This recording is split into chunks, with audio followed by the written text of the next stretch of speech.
I would fucking you.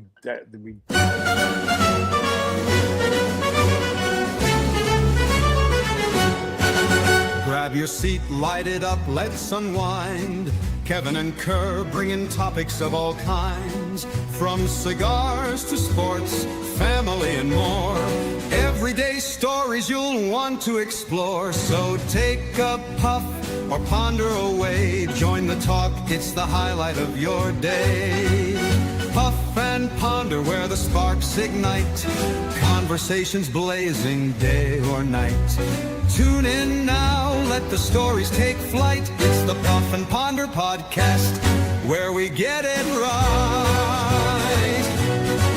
From fast cars to last night's game, family laughs or today's big name.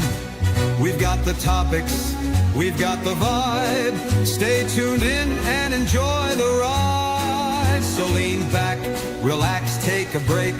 Kevin and Kerr got the chat you'll appreciate. Puff and Ponder, the show that's great, where conversations ignite. Don't hesitate.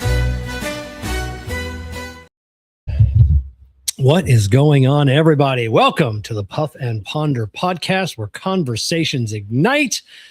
I'm Kevin from Cigar Prop, co-host Kerr Viajante, Stogie Road Cigars. What are you laughing at, Kerr? Could you hear me singing? No, I was laughing. Thank I'm God. laughing at all the freaking AIs of Trump, like grabbing the freaking the red card and ripping it up. Oh yeah. They are just freaking too funny. I just saw England beat Mexico. So this will only be the third time in what they say 79 years that anybody has beat Mexico in their home stadium. So they say it's pretty difficult. It's 2,000 feet higher than Denver Stadium. Really? Yeah. Wow. So yeah, England beat them out. That's crazy. Yes. I need a cigar, Kerr. What are you smoking tonight? I'm smoking I opened up for the 250th anniversary, our celebration of our nation's independence. I knew my dad probably would have loved to have been around to watch. So I opened up my Big Tony box that he signed, and right on. Having some cigars, in honor of my dad, and a grateful 250 years. Here's another 250 more. There will never be a generation as patriotic as our parents. Like, I consider myself patriotic, but we, you and I didn't.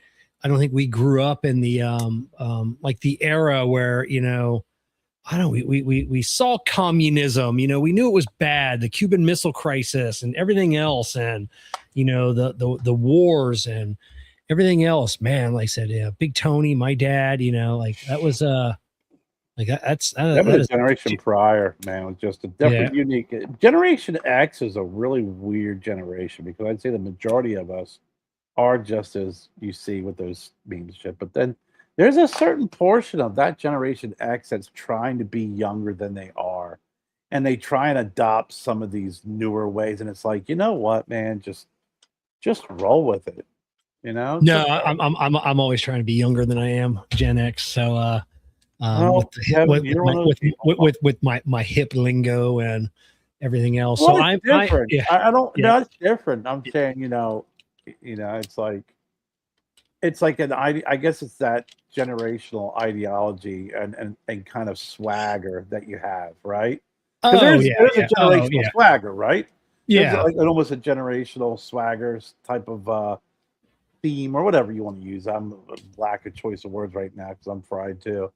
But I think that there's some folks who are always trying to, they're trying to just step it down a little bit and go to the next generation, try and be a little bit more generation, millennials and stuff like that. What's going on? And it's kind of weird, but yeah. What's up, Derek? Yeah, I'm telling you right now, there hasn't been a generation alive that has had more swagger than Gen X. Gen X has swagger. Let's get to my cigar first, because I need a cigar. So I am smoking the Tatuaje Cabaiguan This is from an exciting new pack. So, Honest Abe Dababna over at Smoke Inn has got together with a few media personalities, and we have created our own like essential smokes pack. So these are cigars for me. These are cigars that if I'm going away for a few hours or a day trip, these are the cigars that are in my travel humidor. So we got the Tatuaje Cabaiguan, the Dunbarton Tobacco and Trust Sober Mesa. You know, that's a given. The Crown Heads Juarez. This was in the Shorty for 40 sampler. Oh yeah, always be near and dear to my heart. The Perla Del Mar Corojo. I got a little shorty. Jessica got me addicted to these Corojos. Absolutely fantastic. And then the Camacho. Is this the Broadleaf Toro? Oh, nice. That's a good lineup. Yeah, it's a good price point lineup. So I've got one. I know Coop's got one. There's a few media people that have theirs. So Abe sent us a few. We're going to be giving some of these away. So but if you can't wait, just go over to Smoke Inn and pick one up. You send me one. I will send you one. Fucking Abe. No. How do you find them? Are they on Smoke Inn? Smoke Inn website. I'll send you one. I got a few. Also for anybody who wants to order them, you know, they're pricing at. Yeah, I don't know, because I just changed it because we were doing we had a sampler there for my 2025 cigars of the year. So I decided when he told me about this new program with the other media people, I'm like, oh yeah, I'll hop on that one. I'll change up my 5-pack for my cigars of the year and over to this one. And the good thing about this new program is, like, you know, I can change it, you know, once a quarter. So if I feel like well, especially towards like when winter time comes, I'll probably change it and put some smaller smokes in there so people that can buy it. And there'll be, you know, no Churchills or, you know, big cigars. You know, I'll be able to put some smaller ones in there. So that's enough of talking about Smoke Inn. They don't pay us to talk about them, so we'll move it along here. Very good. But yeah, how was your 4th of July, Kevin? Shit. I was stuck at home, you know, stuck on my back. You know, I had to leave work early on Thursday because I was scheduled for Saturday and Sunday off. First 2 days off and 22 consecutive days working. And which would have been 22. I think I ended up doing 21 instead. But yeah, it's just simple. I was bent over the hood of a car, you know, with my a multimeter checking fuses for an AC compressor. Literally just standing up, just like bent over, put the little tester in there, felt a pop in my back. You know, and the boss man was standing right next to me because it was like his wife's nephew's car or something, and I like instantly, I'm like, ooh, that's, he goes, what? And I go, ooh, that's not a good one. I've felt that one before. And finished out that car, and then got to my, you know, and then of course right after that, you know, we're shorthanded, so I get 2 vehicles in. I have to do 8 tires on 2 vehicles. They're both waiting, so now I'm humping, and I get them both done. I get in the one car to back it out, and I can't get out of the car. You know, back is locked up. So I just limped home. On the way home, called my chiropractor. You know, he got me in and did an adjustment, and then he's like, just do what you always do. You know, about once a year, I'll get a flare up, you know, for a few days, and just 20 minutes ice, 20 minutes heat, 20 minutes ice, 20 minutes heat, 20 minutes of stretching exercises, and then watch a movie, and then start all over again. So that's what I did for a couple of days. That sucks. If you don't have back problems like that, it's really hard to understand it. And a lot of people think, yeah, it's like because I have the same issue you have like that. And it's like the damnedest stuff. Like, I remember a couple of years ago walking, and something fell out of my pocket, and I freaking stopped like kind of like was trying to pick it up as I was walking, and you feel that jerk in your back. Yeah. And the best way to describe it is it feels like someone reached in, grabbed your spine, and then just does whatever it wants with you, because that's your core. And when your core's jacked up, there's nothing you can do. And like you said, it's like, okay, oh man, that hurt. I kind of felt that pull. It was like someone yanking on those muscles. And then, like, to your point, whatever time frame afterwards, whenever you do something that locks in, you're like, son of a bitch. Now I'm locked like this. And so I gotta, like you said, you go to your chiropractor. I know I've done that before. I've gone and got massages. For me, I'd freaking take some pills and just have to lay on the couch for a couple of days and do nothing. Yeah. Yeah, me, I've got some really good exercises, and it was Sunday late afternoon, and I'm doing my exercises. Jessica's on the bed. We're just talking. I'm on the floor, and then I'm doing exercises, and I felt a pop, and I go, oh, there it is. There's one. I needed two pops, because I got 2 herniated disc, and I felt that pop, and it was instantly. I was able to get up by myself, and I'm like, oh my God, thank God. It was, yes. It was just so much better for the rest of the evening. And then laying down is what kills me. Kills me is laying down. It feels so much better. You can't, because, you're not moving, but then you're screwed.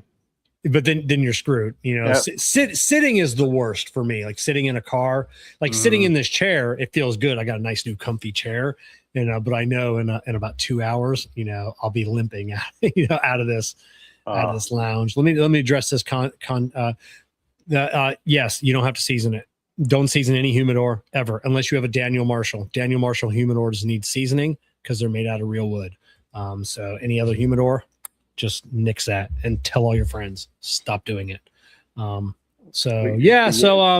like you though, man. I'll lay on the couch and I got to roll off the couch. That's the worst. You got to roll off, then I crawl my hands and knees. Just go to the bathroom. It's brutal. And then like I said, at least Sunday, I was starting to feel a little bit better. I went out, I went out in the morning because I was able to get up out of bed. Jessica was still sleeping. It's like 8:30. And she'll say, "Oh, I didn't sleep good."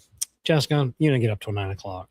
Tell me you didn't sleep good. She's like, I heard you when you left, bitch. You were fucking snoring and you were out. You heard nothing. Then so I come back like 40 minutes later, and then she's like, I'm like, oh, you woke up. I was nowhere to be seen. You didn't call. You didn't text. Nothing.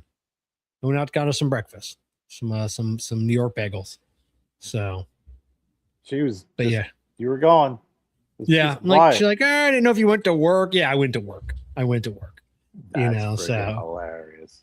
But yeah, no. Other than that, no, because it rained pretty much all weekend, so we didn't have any. I mean, here. Yeah, other than some like neighborhood fireworks, there was no like fireworks shows. I think there were some on the beach out in the water, but we got, it's so dry here. We got a burn thing going on. So what'd you guys end up doing? Nothing. We were boring. Jennifer had the crazy idea about going downtown, and I'm like, it's like 105 degrees. Like, why? Yeah, with all the people, like There's it would people. But it was literally like 105 degrees. I mean, humid. I just sat around. I got some Guinness. I drank a couple of Guinness. Had some cigars. We went down to Noble Leaf. Had a couple of beers. Had a Rocky Patel Freedom cigar. Just really did nothing. Which is probably just an edge, with it was an edge, yeah. With a new band on it. An edge with the Freedom. It's all right. But I mean, we didn't go see the fire. It's from about 8 o'clock till probably 11. It sounded like we were in a Sandinista freaking hideout, waiting for the rebellion to quell. It is always like that down here, but boy, oh boy, it was extra crazy. The one thing I was surprised about is normally for days after there's fireworks, and last night there wasn't a lot. Yeah. We didn't get any Yeah, rain. We were supposed to get some rain, but no. Yeah, you're right. I only heard maybe for like 10 or 15 minutes. That was all, yeah, that was it. Yeah. Yeah, I mean I mean it was kind of odd that way, but I mean we had Jen cooked, man. She made some good food. Freaking I ate way too much. I think I had a food hangover more so than any of the booze. It was more food hangover. Oh man. Yeah, I haven't when I'm in I don't like, I don't eat that much when I'm with my back like that. So we had some hot dogs, hamburgers, and was about it. I think I ordered a pizza one night, so. Yeah, my brother-in-law, my sister came over, and my niece and her boyfriend came over yesterday.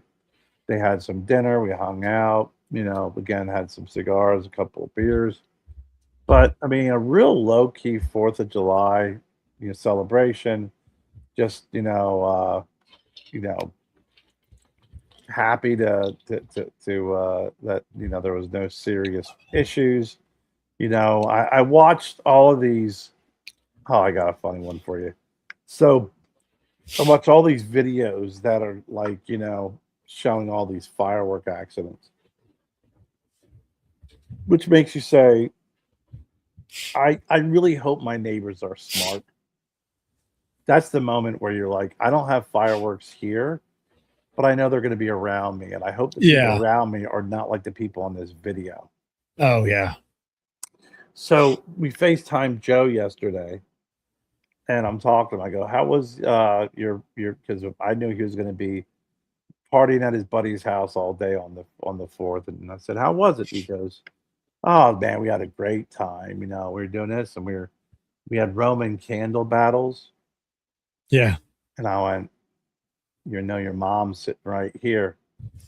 He's like, "Yeah, that's why I'm telling you after we had it." Yeah. He goes, "Like the time I took the picture of us on a branch above hippos. I sent that to you after I didn't fall in and got eaten by hippos." I was like, "That's a good point." He's like, "It wasn't the kind that explode at the end. They're just ones that shoot out." Okay. Well, that's better. He goes, "Because I know, right?" He goes, "Because we lit the first one off and it exploded. We're like, oh, okay, good thing." I was like, okay, it was a good thing that happened, right? But he's like, "Yeah, we were running down the street and shooting at each other."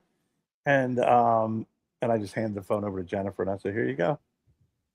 And she just pretended like nothing happened. I think she just kind of those little compartments that you talk about in your head. I think that conversation just went right from her ears into a box, closed, fucking immediately. And it's like Kevin's emotion box, Yeah, it was exactly Kevin's emotion, but this was a Jennifer doesn't want to freaking hear it box. Yeah, it just goes right from her ear right into that box, and it closes immediately. And she just kept right on talking, like, "Hey, Joe, how you guys doing?" But yeah, it was pretty funny, moment. William, the 84% humidity facts, those are only to season a Daniel Marshall humidor. Other than that, you should never use them ever. So yeah, it was at least he lived. All his fingers, all his toes, all his eyes. Graham was up there at the Capitol. So it was just well, I mean, you can't get anywhere near. He didn't go. To like that any of that downtown. You just couldn't get there. He's like, throw his uniform on. He probably could get a lot of places. Probably. So, but yeah, he couldn't get anywhere near anything that was happening. So it was, I can't imagine. But it was still just cool. It'd have been cool just to be up there celebrating that. Oh yeah. You got Bear Duplessis. He got married in North Carolina on July 4th because he wanted to get married on the 250th birthday. Oh wow. I'm like, that's kind of cool. So I mean, he's still a fairly young cat, so he'll get to celebrate the 300th. So that'd be cool. Travis Kelce got married to Taylor Swift. Yeah, I streamed the whole thing, nobody cared about that. But it was everybody's like, what that cost the taxpayers? Nothing. I'm pretty sure like any other event, they take care of everything. And people are like, oh, they had to close down the streets. Yeah, they do that for all events at the garden. Yeah, like all the events, like comedy shows, games, boxing matches, all of that. Like that all gets paid for by, by whoever's putting on that thing. So shut your face. Yeah. So. Jen asked, who got married? Yeah. No, who got married? You said it on 4th of July? You asking me or Jen? You. I'm asking you. Jen. Yeah, Travis Kelce and Taylor Swift. No, before that. Oh, Bear Duplissa. El Oso Fumar. I can never pronounce his show. He's the big bearded guy that's always with Coop. Okay. Yeah, Bear. He was on I think 2 times ago when I was on Coop's show. Okay. Bear was you said it really fast, and then Jennifer's like, did Graham get married? Yeah. Oh yeah. No. Yeah. Bear Duplissa. So, and if anybody happened to watch, I was on with William Cooper and Eric Guttermison, and Aaron Loomis Thursday night. It was a good show. Yeah, I was watching. I fell asleep. It was. I didn't start till 10, so it was a little bit. But we went. Coop, he burns a midnight oil. He does. I mean, we went through. I mean, we could have really went. We probably should have done that 4th hour to get that last topic in. The last topic was really good. I won't give it away because I think he's going to hopefully do that topic again. But what were your other topics? Yeah. And it was we went through like list of cigar companies and find out like what their strengths are, what their weaknesses are, like what they can do better. We did spend some time on Glenn Wolfson, who passed away from Drew Estate, and like who steps into that role.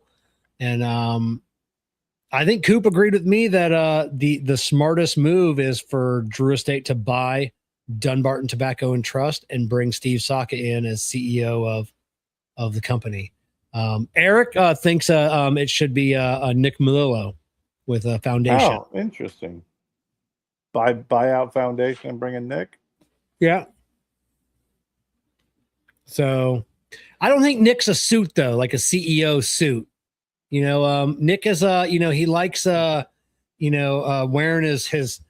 his jungle camos and just traipsing through the fields of Nicaragua and just sleeping under the stars and in with the tobacco. And I think to give him an office somewhere, that's you might as well cage an animal. Might as well waterboard him.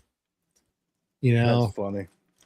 Steve Saka, he's got that. He's got that. He's known for his 3-piece suits. Yeah, but I think Steve Saka relishes sitting behind a desk, banging his fist, and be like, "Do better, more sales, greener tobacco, it's too green." It's that's fucking hilarious. So yeah, like he kind of reminds me of Mr. Spacely Sprockets, Gotcha. With Lafferty. So, but that's yeah. funny.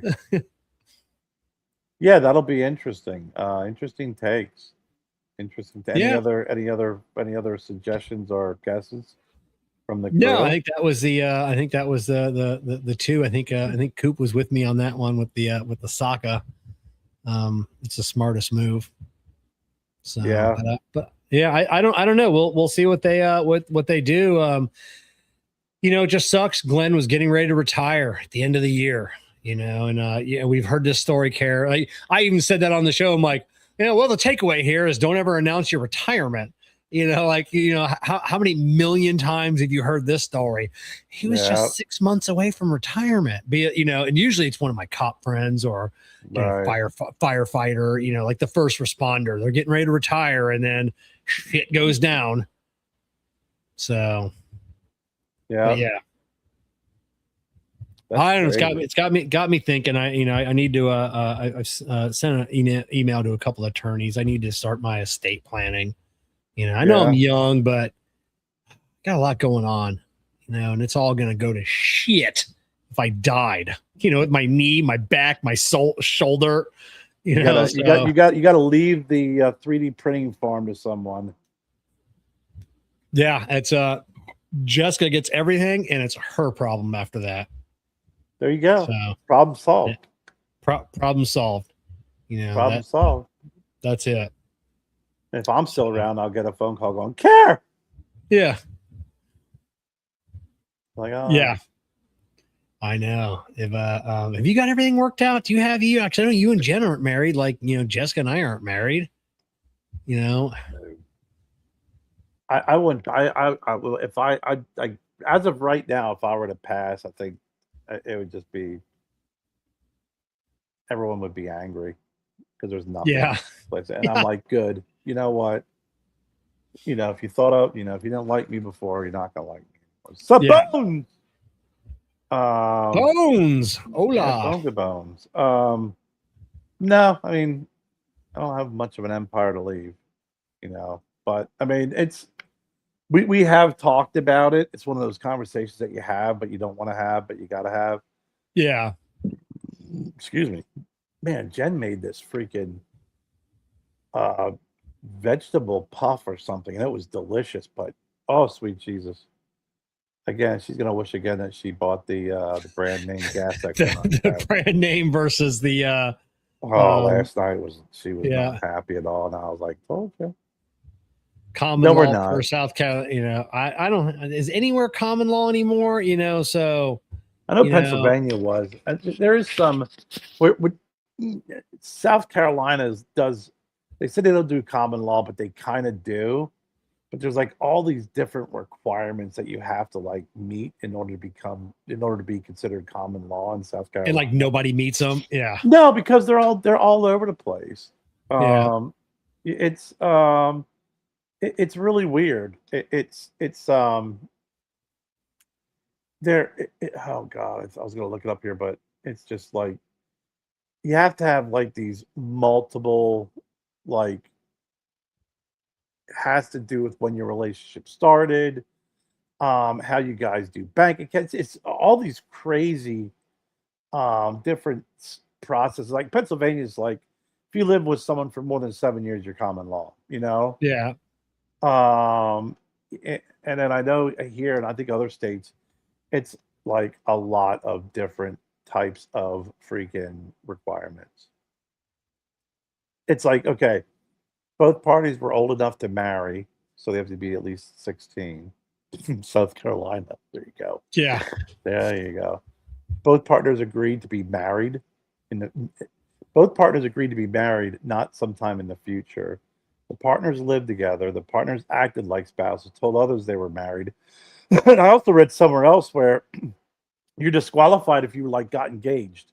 If you got engaged and had intentions on getting married, then you can't be considered common law. Oh, really? Yeah, it was something fucking freaky like that when I was looking it up. Because I was like, okay, we meet that. And I'm like, oh, sorry, Jen. I proposed to you, so we don't meet the requirements anymore to be common law. But it's all like really weird shit like that. It's not as simple as you live together for 7 years, and you consider each other, married to each other. Yeah, exactly. Bacardi and Diet Coke. So in Florida, unmarried partners can gain legal protection using tools like cohabitation agreement. So you can get a cohabitation agreement, Kevin. Yeah, I need a because we just recently found out because I put Jessica on the mortgage, which I thought covered her for the house, but it doesn't because she never went on the deed. I was the only person on the deed since I owned the house. So and then since we're not married, she can't go on the deed. So I got to do what's called like a ladybird deed. And then but now that, I mean, we have, I have so much going on, like I said, it's just, I need to do an estate. It's not recognized in Florida, buddy, not since 1968.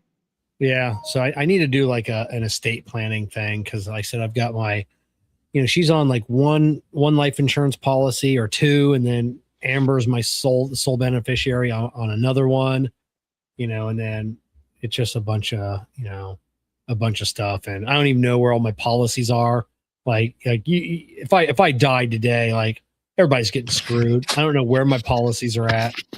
I need one of them file folders that you get that has everything. Yeah, I mean I have an accordion thing, but they have special one like. I think the title of it, on the cover says "So I Died," and then you open it up. And then you open it up, and it's got passwords and everything else. So, gotcha. A little book of death. Yeah, trying to shut this thing down. Oh God, it'd be a nightmare. What you do is you put everything in there, and you put all the wrong freaking passwords. Yeah. So then for the first 5 to 7, 10 days, Jessica's like driving herself crazy thinking that she's fucking up by putting in the wrong fucking the wrong passwords. Yeah. And then she finally gets into an account that says, "Hey, haha, here's all the real passwords, Jessica." Yeah. Yeah. And then she'll hate me for that, and then she'll hate me when the bills start rolling in. That's right. Cigar Prop bill. Cigar Prop doesn't have little bills. That's I know. I just got made my final bill. I got a pallet of fucking cigar journals coming. A pallet of them. The company that I was using, they're stopping. They do custom journals, and they're stopped doing that.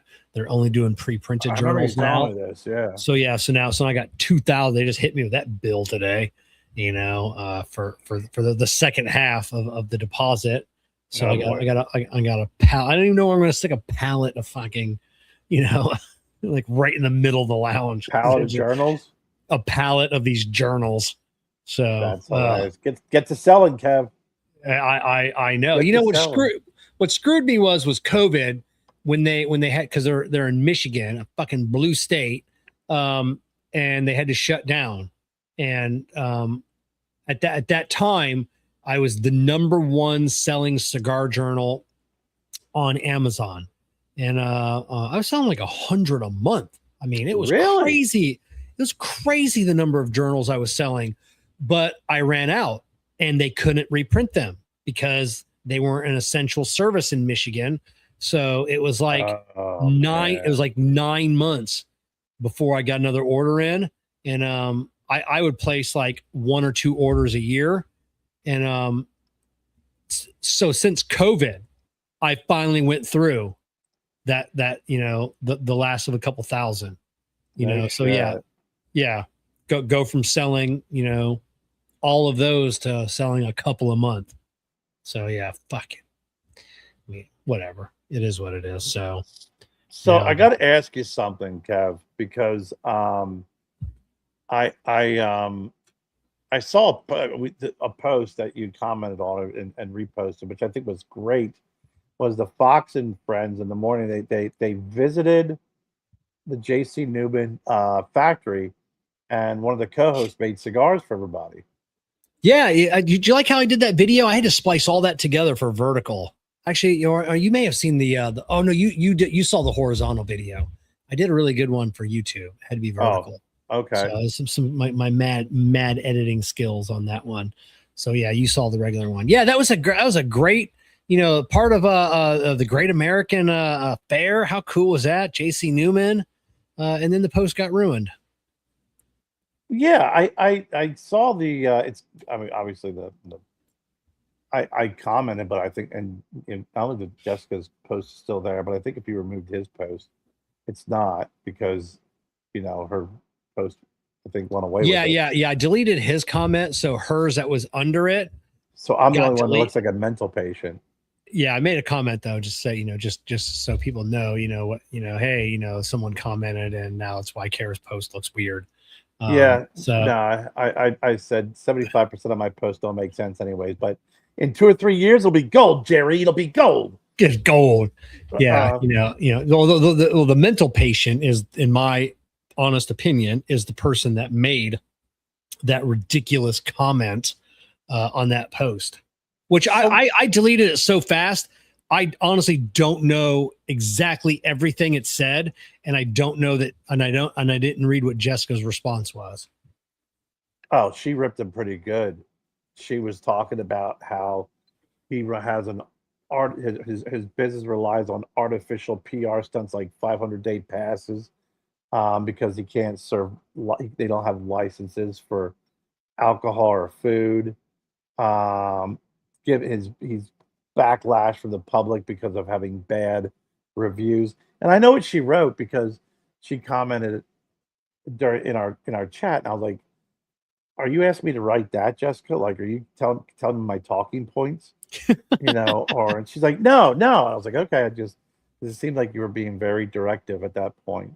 So, but yeah, she did light him up pretty good. And I think what's funny is as she was like talking about it, I was like, yeah, Kevin and I talked about him on the show a couple weeks ago. His Yeah, company. She's like, "Oh, well, that makes sense." I was like, yeah, oh. we never mentioned him by name. So Gary Brooks, yeah, little cigar drama. No, we so, mentioned the company though. Yeah, we mentioned the company because I had posted a press release from Kevin the Commish Pero, right? You know, that had said, you know, he had nothing to do. A lot of people were reaching out to him about this new cigar, the Commish from like Hampton Cigar Company. I don't know, where you know, they're based out of like Hampton Cigar Manufacturing and Museum.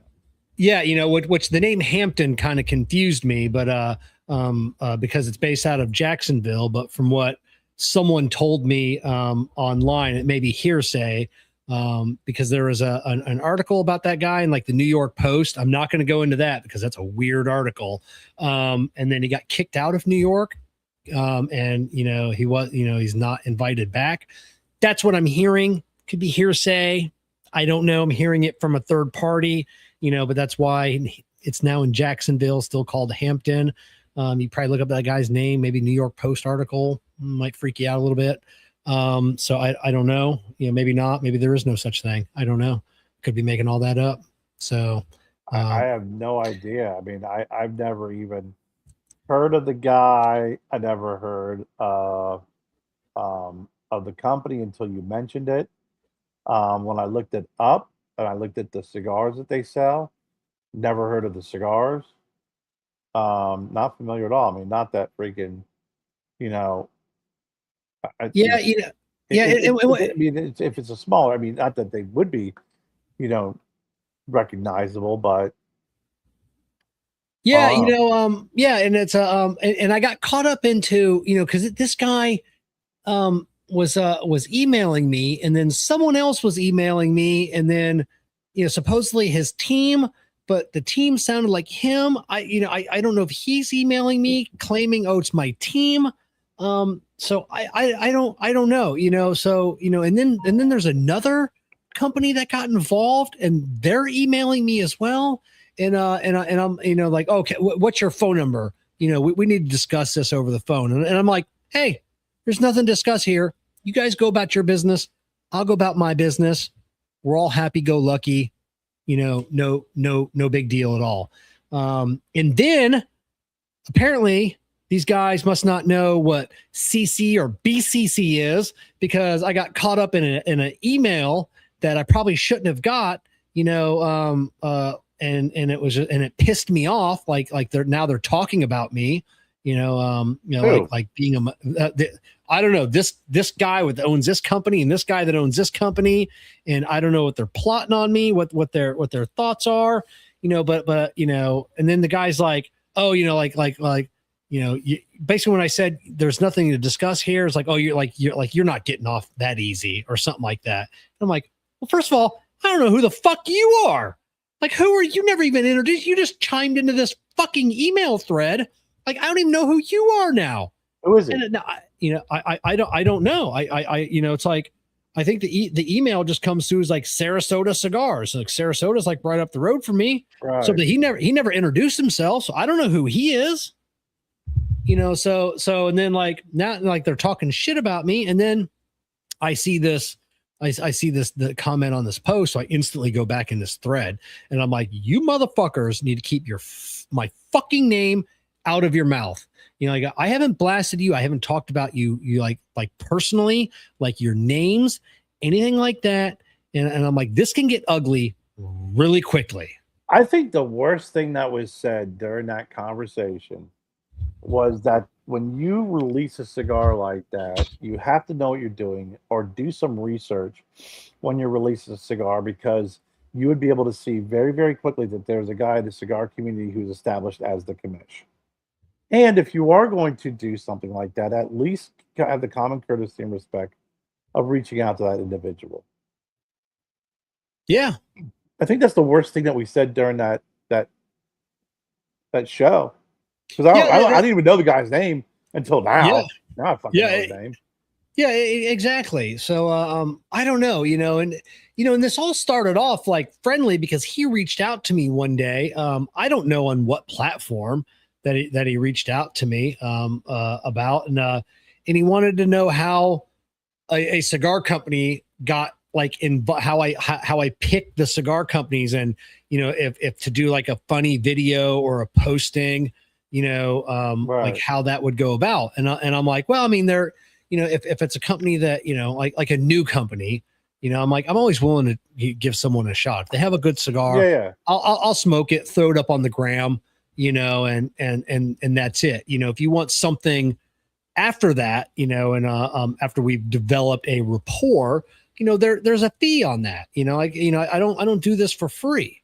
Right. If I like your cigar and depending on what you want, because I don't do video. I mean, you talking about like a posting or a video, you could be 3 or 4 hours worth of work into that. Right. Like I'm not doing that for a 5-pack. Yeah. I'm not doing that for a 5-pack. I've been doing this long enough. I've built up my reputation, my follower base. It's not a big fee, but there is a fee on that to cover my time, and he's like, oh, okay. I'll send you a 5-pack. And I'm like, yeah, it's fine. I've got probably half a dozen 5-packs in there from the same other people. And that's how I know they don't care, because I smoke 1 or 2 of the cigars and they're dog rockets, fucking garbage. Don't post them. And then I just wait till they reach out to me. Like, hey, did you get the cigars? And then they'd be like, only one company. And I'm like, yeah, they weren't good.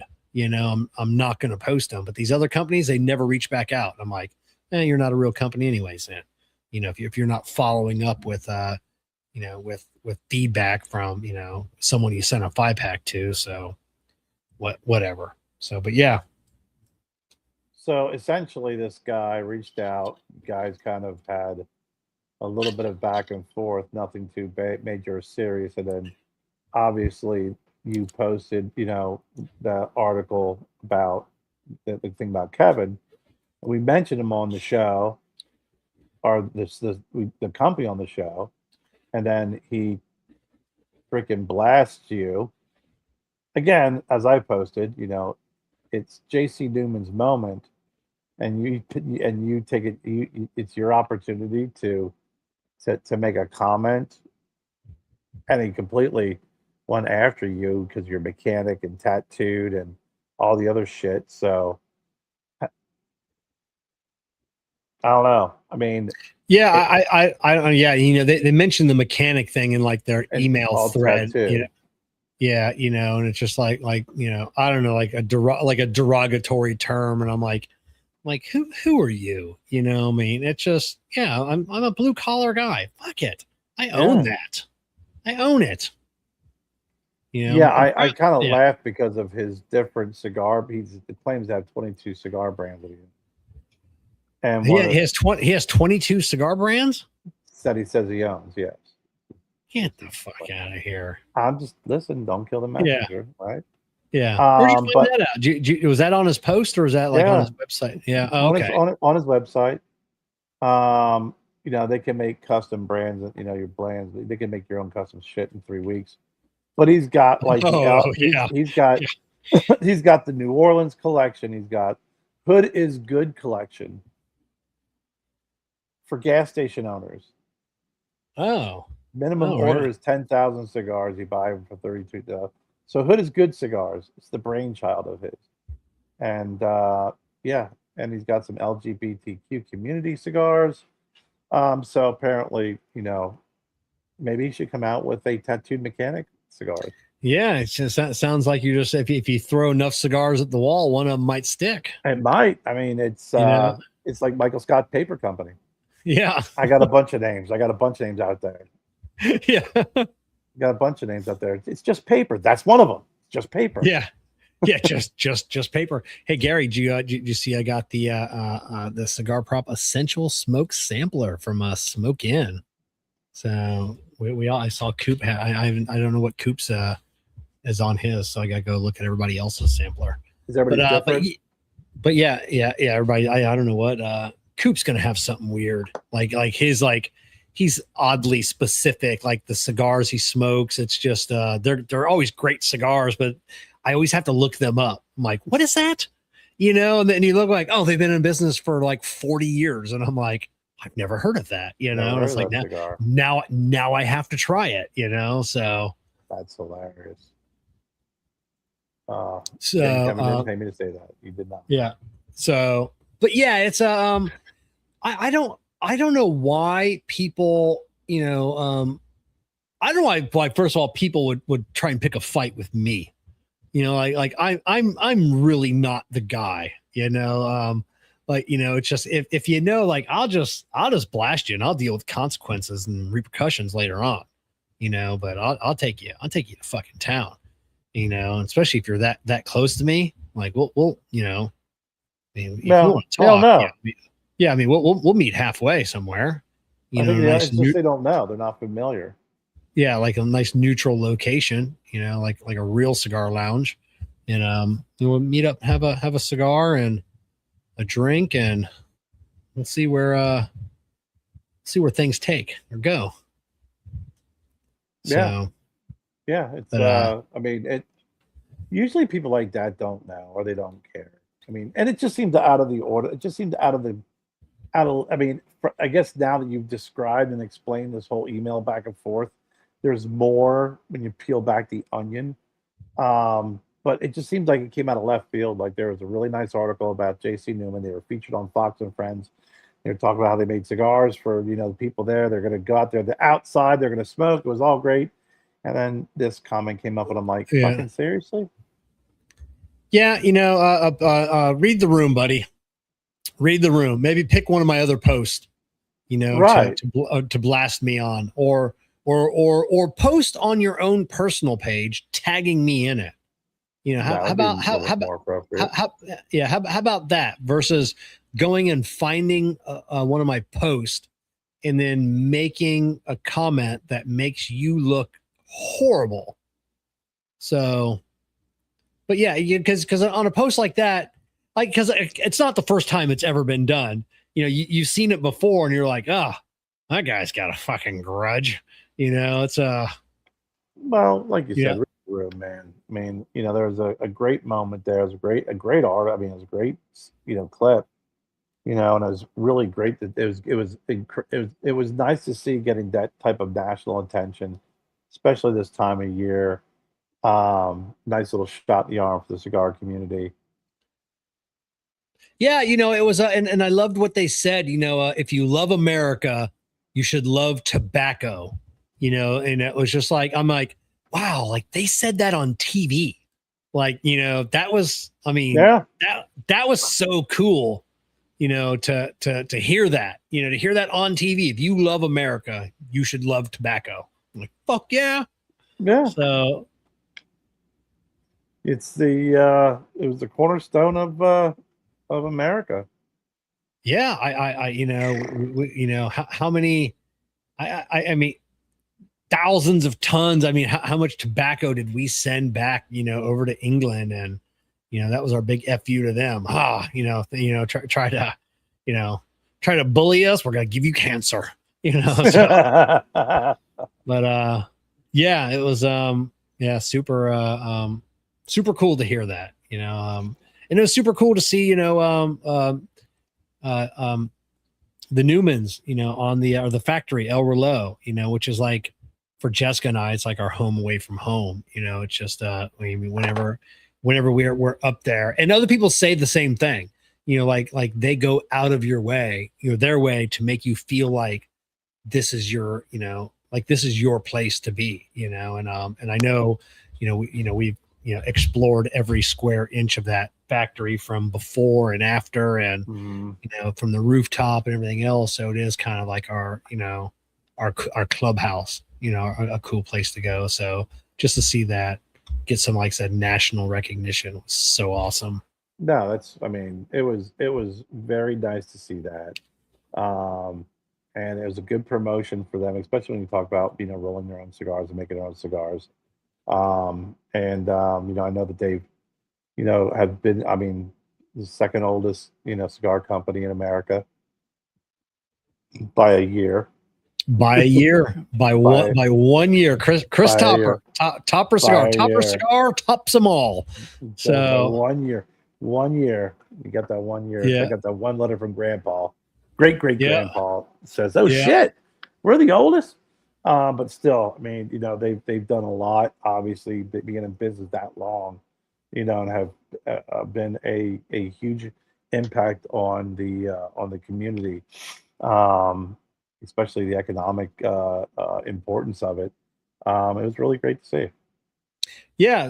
Just that whole area. It just they're building it back up, and it's becoming a lot nicer than what it was. It's and the cornerstone is this old factory. With the brick factory with the clock. That's what El Reloj means, the clock. And it's just they got the hotel across the street. They got the they fixed that up, didn't they? They got the Tobacco Workers Park they cross the street, beautiful park. But we're super excited because they're going to invite us over to the hotel. I don't know if it'll be for the grand opening, but it'll be either for the grand opening or shortly after. We're going to stay in one of the rooms, and it's going to be super cool. Just the I love stuff like that. Just the heritage, the memory, and I know there's not a lot left of the building because it was just, it's over 100 years old. So the only thing they were able to salvage was the exterior walls. Right. But they're, it's going to be, very reminiscent of what it used to be. So. Well, yeah, they do a good job on restoring it. It may not be the actual or natural. It's even like when you talk about the White House. Of all the renovations, it's like, everything inside has just all been redone. There's very few items inside that are from the actual White House, more of the shell that is the actual. Yeah, if you change, what was the old phrase about the is it Odysseus and his ship? If over time, you replace it's always ships always going through maintenance, and you replace all the nails and all the boards and all the sails and all the ropes. At one point, does it not become the ship of Odysseus anymore and it becomes the new ship, or is it still always the ship? And if you saved all the boards and the nails and the ropes from the old ship and you built a new ship, is that now, I think it was Odysseus. Is that his ship, or is the other ship that he's sailing his ship? So a little too deep for Monday it's a little too deep for a little too deep. I got where you were going, but I was not sailing in that direction. Yeah. Fuck, man. But yeah, that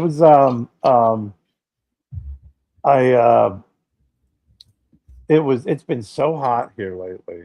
And I know you're in Florida, so I realize it gets hot. It gets hot everywhere. It gets the Pausers in Alaska say it's hot, and I believe it's hot to them. So. Right. But it's been hot and humid. The humidity's just been relentless. Yeah. But we did get our sinkhole filled. Yeah, you got the between you and the neighbor's house. And I felt bad because they were, it was hot. Those guys were digging that shit. Yeah. No, your neighbor's still there, or they move out? They're still there. Yeah. Okay. The daughter moved out with the boys. They got their own place. Okay. I thought you said they were all. I misunderstood. No. I thought they were all leaving. No. So, because they're the ones that drove. Yeah, they're the ones that drove in there and found the sinkhole, right? Nah, they didn't find it. They drove out. Their actions opened the sinkhole. Oh, okay. And they drove off. I walked out. And I'm like, what the fuck? And I saw in my video, like, you just didn't drive off the driveway. Like, you're F-150's front tires sank to the point where your whatever the frame or whatever hit the cement. So it created a hole that was probably about a good 3 feet by 1 foot. And then when you looked in there, it was like, the beginning of every fucking horror movie. Yeah. Where it's like, oh, look at that, there's a hole. It looks like it's pretty deep. Yeah. Hey, why don't you go in there and see how far it goes? Yeah. So it went down probably about a good 25 feet. That's how far it went down? 25 feet. Yeah. Wow. Now, whose responsibility was that to take care of that? Well, they called Greenville County. They came out and said it's not our fault because they checked everything. Then the people who do fiber optics, I can't remember their name. They actually dug one of their centers, one of their stations at the top of it, but this started like they were like, it's not our fault, so they had to go through homeowners insurance. Oh, so it was the neighbors had to take care of it. Well, yeah, it was their problem. Oh man, yeah. Wonder what that costs, like something like that. Because a hole that big, what they do, just fill it with sand and rock, or what was that? No, procedure? what they did was they got some guy from their church who has a business. Because you're in the South, every story. Kerr Sinkhole, great cigar name. That is. But as every story in the South starts off with, I got this guy at church. So they got this guy at church, super nice guy, he's on a business, came out and he said, the initial sinkhole was around where the power lines were. So like we had the Duke Energy come out, we had gas come out, and everybody kind of marked off their areas and painted off their areas. So you had a hand dig around that. And then after they got past that, they brought in an excavator, a rented one, and had to dig the rest out. 5 to 10 minutes within that, I hear, and I look out, and there's freaking the tread was freaking was laying flat. The track, the track. So they're sitting there discussing how this is going to get fixed. And there's a rental, and the guy's like, well, we got to do ratchet set. So I'm like, bring over my toolbox. I'm like, here you go, guys. So about half an hour to an hour later, they got it fixed. Dug everything out, and then they backfilled it with dirt, clay and dirt. He said at one point it looked like there was a sinkhole somewhere that someone filled with sand, which is just stupid, and then filling it with rocks will just allow water to flow, which will then create more sinkholes down the line. So they just backfilled it with all this dirt, and then they're watering it so it settles, and they're going to bring in some topsoil. Man, do you guys have sinkhole insurance now? No, neither do we. No, it's funny. It's weird. I was talking to our neighbor, and he's like, he goes, I don't know, man. It's been 25 years. We never had a problem here until this happened, that happened. Well, across the street. Yeah, that area over there, that did sink down, and then they had to come out and fix it. That was a couple of years ago, and then probably about 5 years ago down the street. You know where that water? Yeah, there used to be across the street till that sank in. I go, so there were some sinkholes like prior. It makes it seem like there was no issues in the neighborhood, but within 5 minutes of your declaration that there hasn't been any maybe in this vicinity, I agree. No sinkholes, but there have been areas within the neighborhood that have sunk. Yeah, I hear that when people say cars. I've never had a problem before. Nobody ever does. You never have a problem until you do. It's you never have a problem until you do. Yeah, but I had to laugh at that because the more you start talking, I was like, well, there's been some sinkhole problems there, buddy. Yeah, so what you're saying is the whole neighborhood is a sinkhole? That's what you're getting at, guy. Well, apparently, this was built in the 90s, and prior to that, it was a lot of farmland and obviously, forests and trees and such. They believe that when they were going through and knocking everything down, that some bushes and trees and stuff actually got buried or and buried, and they just decompose, which then creates a freaking buried. Yeah. Well, people say, I'm sorry, but people say buried. Yeah. And it's Buried. Yeah. you don't have a bear, you have a burr, Yeah. you know. But I say buried. But yeah, they believe there's some decomposing of those brush, and just causes a freaking natural freaking hole. And thank Yeah. God. I mean, I laugh, but thank God that they ran it over with their car, because that would have been a fucking. Well, Kev, what happened was I was mowing the lawn and then the fucking ground. I mean, I'd be here in a cast with my or foot up. or it'd been like someone parked their car there overnight, and he came out and like, it's Well, yeah, or it was going under their driveway, not ours. But it would have definitely collapsed due to mowing the lawn prior to this probably collapse of someone driving their driveway. And it would have been me. I'll cut the middle strip, because we go back and forth and cut the middle strip. Oh, I'll cut the middle strip this time. Well, no, you'd have been cutting it on a Sunday and everything would have been fine, and then Monday morning it happened and the neighbor's like, "Hey, Kara, what'd you do?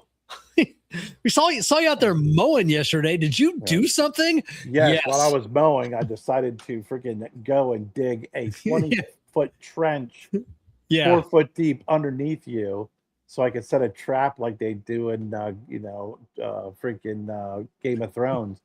But it definitely would have collapsed on somebody, and it would have been bad news. Where the bar's at, he sent him to the local town. Looking when I was I was in South Carolina, or is it North Carolina at the what was that little town where they filmed the show Moonshiners? That's where my buddy Butch lived, and the one moonshiner was there, and I got to meet him because they were at a festival, and it was like a wild game festival. So everybody brought everything else, all the different wild game, and I got to try bar. And he kept saying that, "You want to try? How do you like your bar?" I'm like, and after a couple times, like, oh, he's saying bear because we're at a wild game festival, So and I did not like his bar.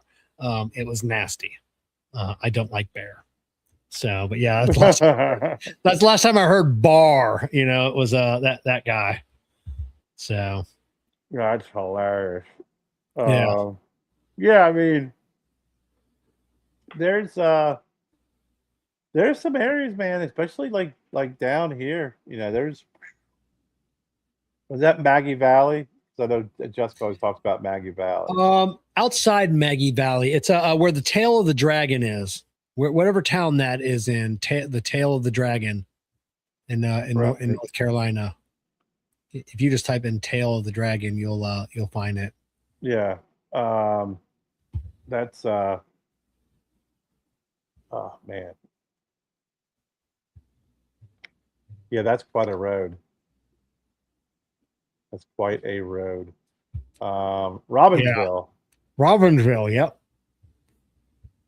Yeah, people come from all over the world to ride that. So I missed this comment up alone. Nerdy Geeks, hope you're doing well. Quick question about electric humidors. Mine is cedar line, but after a few months, the cedar aroma has faded. Any tips on bringing the cedar smell back? If it's real cedar, real cedar doesn't go away. It's always there. So a lot of times they'll. I notice in a lot of electronic humidors, they'll say they use cedar. And then it like the smell goes away, and it shouldn't, then I got my walk-in humidor with real kiln dried Spanish cedar, and that smell never goes away ever. It's been years now, and that smells just as much. So I don't know what they're considering cedar. I don't think they're using kiln dried Spanish cedar. Cedar substitute. Because the cedar family is big.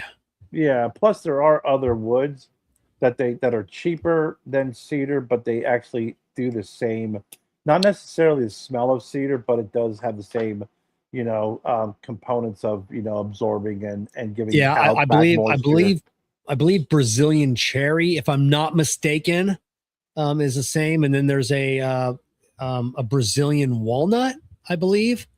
Which actually does better than cedar, as in absorbing humidity and then putting it off. But I think the cedar just imparts a certain note in your cigars, and it's better aged. That's why we're using kiln dried Spanish cedar. So. Yeah. Oh, so cedar's a mahogany. That's what I'm. That's what I'm thinking of, like the mahogany family. So. But yeah, I mean, it's like you said, they use these wood substitutes because they still have the same action and the benefits of cedar. They just don't smell like cedar. Yeah. Strong, But like you said, within that cedar family, that's why a lot of these places, if you're on the road and you're like, oh shit, there's someone who's selling cigars. It's a CBD and blah blah blah head shop, and you go into they usually have your usual suspect cigars, but they use cedar, like Amish freaking cedar cabinet cedar, Amish freaking cedar foot, cedar chest cedar, where you walk in and after you grab cigars, you come out and you smell like a freaking Amish freaking blanket for about 30 minutes because you have absorbed that cedar that is cedar. That's it. If you use red cedar, you will wreck your cigars. Yeah. Red cedar is very, very aromatic, and it will overpower your cigar, especially if it's in a small like electric humidor. Your cigar, you will only taste red cedar. If you like the flavor of cedar in your cigars, then go for it. I'll tell you what, man, there's a couple of places around here that I go into, and I know that there's some cigars sitting there. When you walk out, and I start laughing because I'm like, okay, they'll have some Rocky Patels, they'll have, some Drew Estates, some My Father's, all the stuff you get online. And I'm like, woo, I don't remember freaking the Edge having this deep cedar flavor. Oh, what's this, a Camacho? Deep cedar flavor. They all have cedar flavor. Yeah, that red cedar's nasty stuff. Good like Larry said, linen closets and keeping the moths away, I believe, is what the red cedar is good for. If you're cutting Spanish cedar, though, make sure you wear a respirator because it's not good though. And the tobacco beetles won't touch your cigars though. LOL. Yeah, they don't like that. All my shelves are made out of, and I don't remember the wood now. Super toxic to any pest. Anything takes a little nibble out of that wood, dies instantly, but it doesn't impart any aromatics. But they did warn me at the lumber yard. He goes, you make sure you wear a good respirator when you're cutting this. He goes, it's not toxic, but if you inhale it, it's like inhaling cayenne pepper. And he goes, you will regret not having glasses and a respirator on. And really? I made one cut, and it was like the cinnamon challenge, but with red pepper flakes. I'm like, oh, that guy wasn't lying to me. That's funny. I'm trying to find the name of this. When we drive up north, we go up like Caesar's Head. Like when we go up north of us to Hendersonville, there is a road that it goes up the mountain, and it is, I don't think it's as treacherous as Devil's Tail, but it's some part on the devil because it's very, very windy all the way up the hill and all the way down the hill. I'm trying to find out what the name of that of it is because I see there's one called Gear Highway, and I'm like, no, that's not it, man. That's just not it at all. Ray, we need to get back up and see you. It's it seems like we've been so busy, like at least 2 or 3 times we got, hey, we going up to a mouth hole this week or tonight? I'm like, we got this going on, this show going on, and I've been dying for a cheesy beef, and Amber was, I don't know if Amber got it. Amber was, and it was after, cause, they sell out, Mouth Hole Barbecue, in Sarasota in the Gulf Gate area, if anybody's in the area. But Amber was, like messaging us, and it was like late afternoon. And she's like, they won't answer their phones, and they're not answering their messages. She's like, I need them to save me a cheesy beef. And because they always sell out, and I'm like, you need to send Ray a friend request, and then like you need to message him at lunchtime, or after lunch, right before they're closed and they reopen for dinner. Hey, save me a cheesy beef. So because she's in there, she goes, I need something drizzled in my mouth, my mouth hole. So, and it's but yeah, I don't know. Okay, Amber did get her, so she was having a little mini freak out, little panic. Yeah. Now Jessica, in her defense, since I haven't been able to get up for the meatloaf, like every week she makes me her version of the mouth hole meatloaf, and that's what Stouffer's meatloaf, over a bed of rice, it's not the same as a freshly smoked meatloaf. Just throwing that A for effort. Yeah, A for effort. So I definitely appreciate, and I do eat it.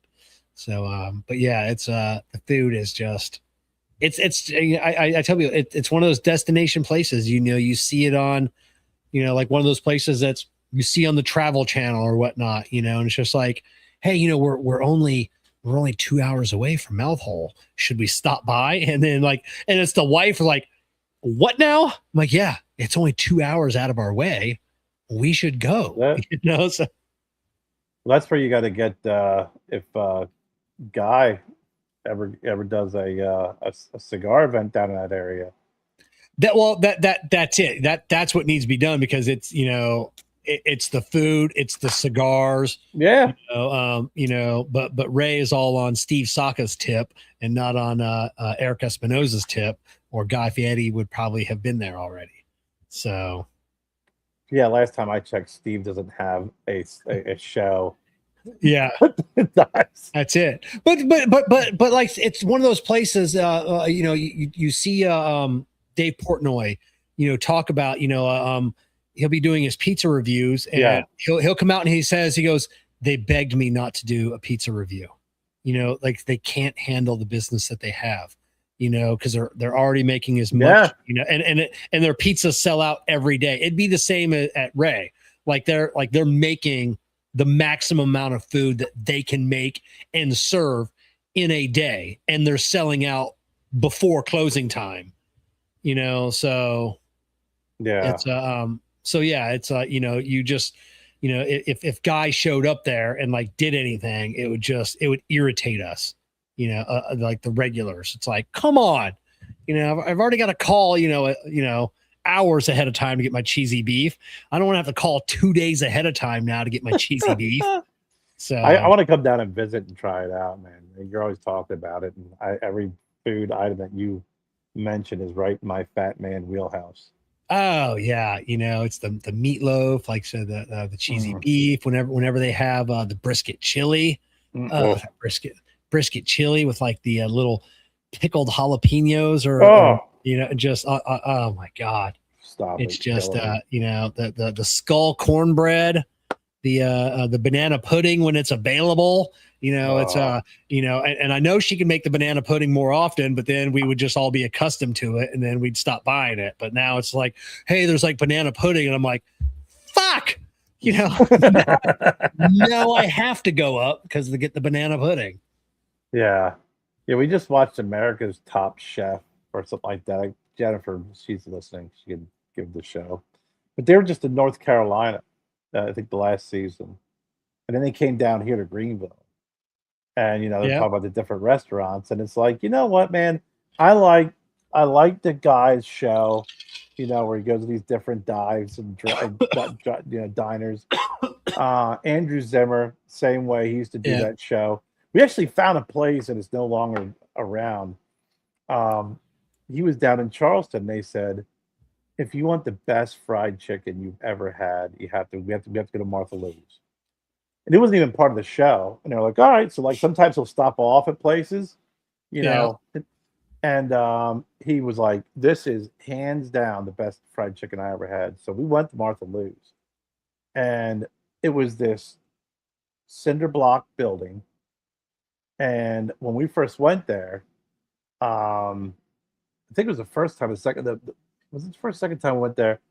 We showed up and we were just right when they were getting ready to open. and the ladies were coming in with bags right from the grocery store, and I held the door for them. Yeah. And then they all went in, and they have like all these crock pots in the back, all set up. Kevin, sweet, fancy Moses. Small place, hot as shit. Best fried chicken, best freaking cornbread, best fried pork chop. I mean, some of the best food I've had. Fantastic. It was just this little freaking out of nowhere. Martha Lou's at the back, sitting there freaking ordering everybody's around, everybody else freaking, zipping around there. Just a handful of older women just freaking cooking food. And the freaking the collards were fantastic, just outstanding. And if it's packed, if you got to sit outside and wait, they had the back seat of an Astrovan out there that you can sit on.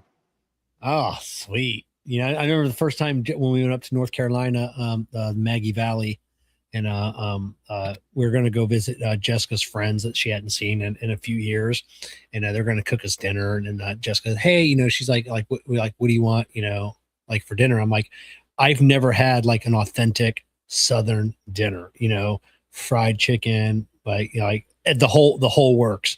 Mm-hmm. And she's like, all right, so she's going to make you. She spent like the whole day making this meal, and it was the best fried chicken I've ever had. Like the greens, the mashed potatoes, just the cornbread.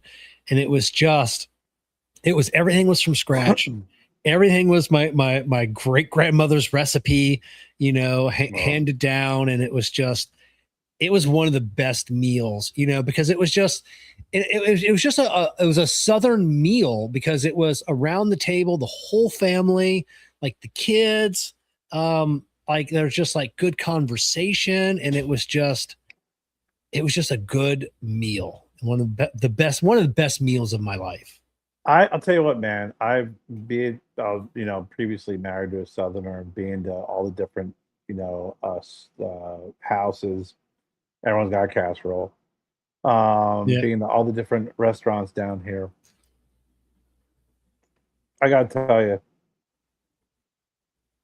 when you ever come up and visit again, you want a good Southern meal, is cooked by a white chick from New Jersey. Yeah. I swear to God, Jennifer literally makes some of the best collard greens I've ever had. Yeah. She does grits. She does the black eyed peas. Her fried chicken, awesome. She does fried, just everything. She makes I told her, I was like, it is hard to believe that I'm eating a meal and you're looking at me going, and if your Jersey accent, asking me if I like it, blah, blah, blah, blah, blah. I'm like, it doesn't add up.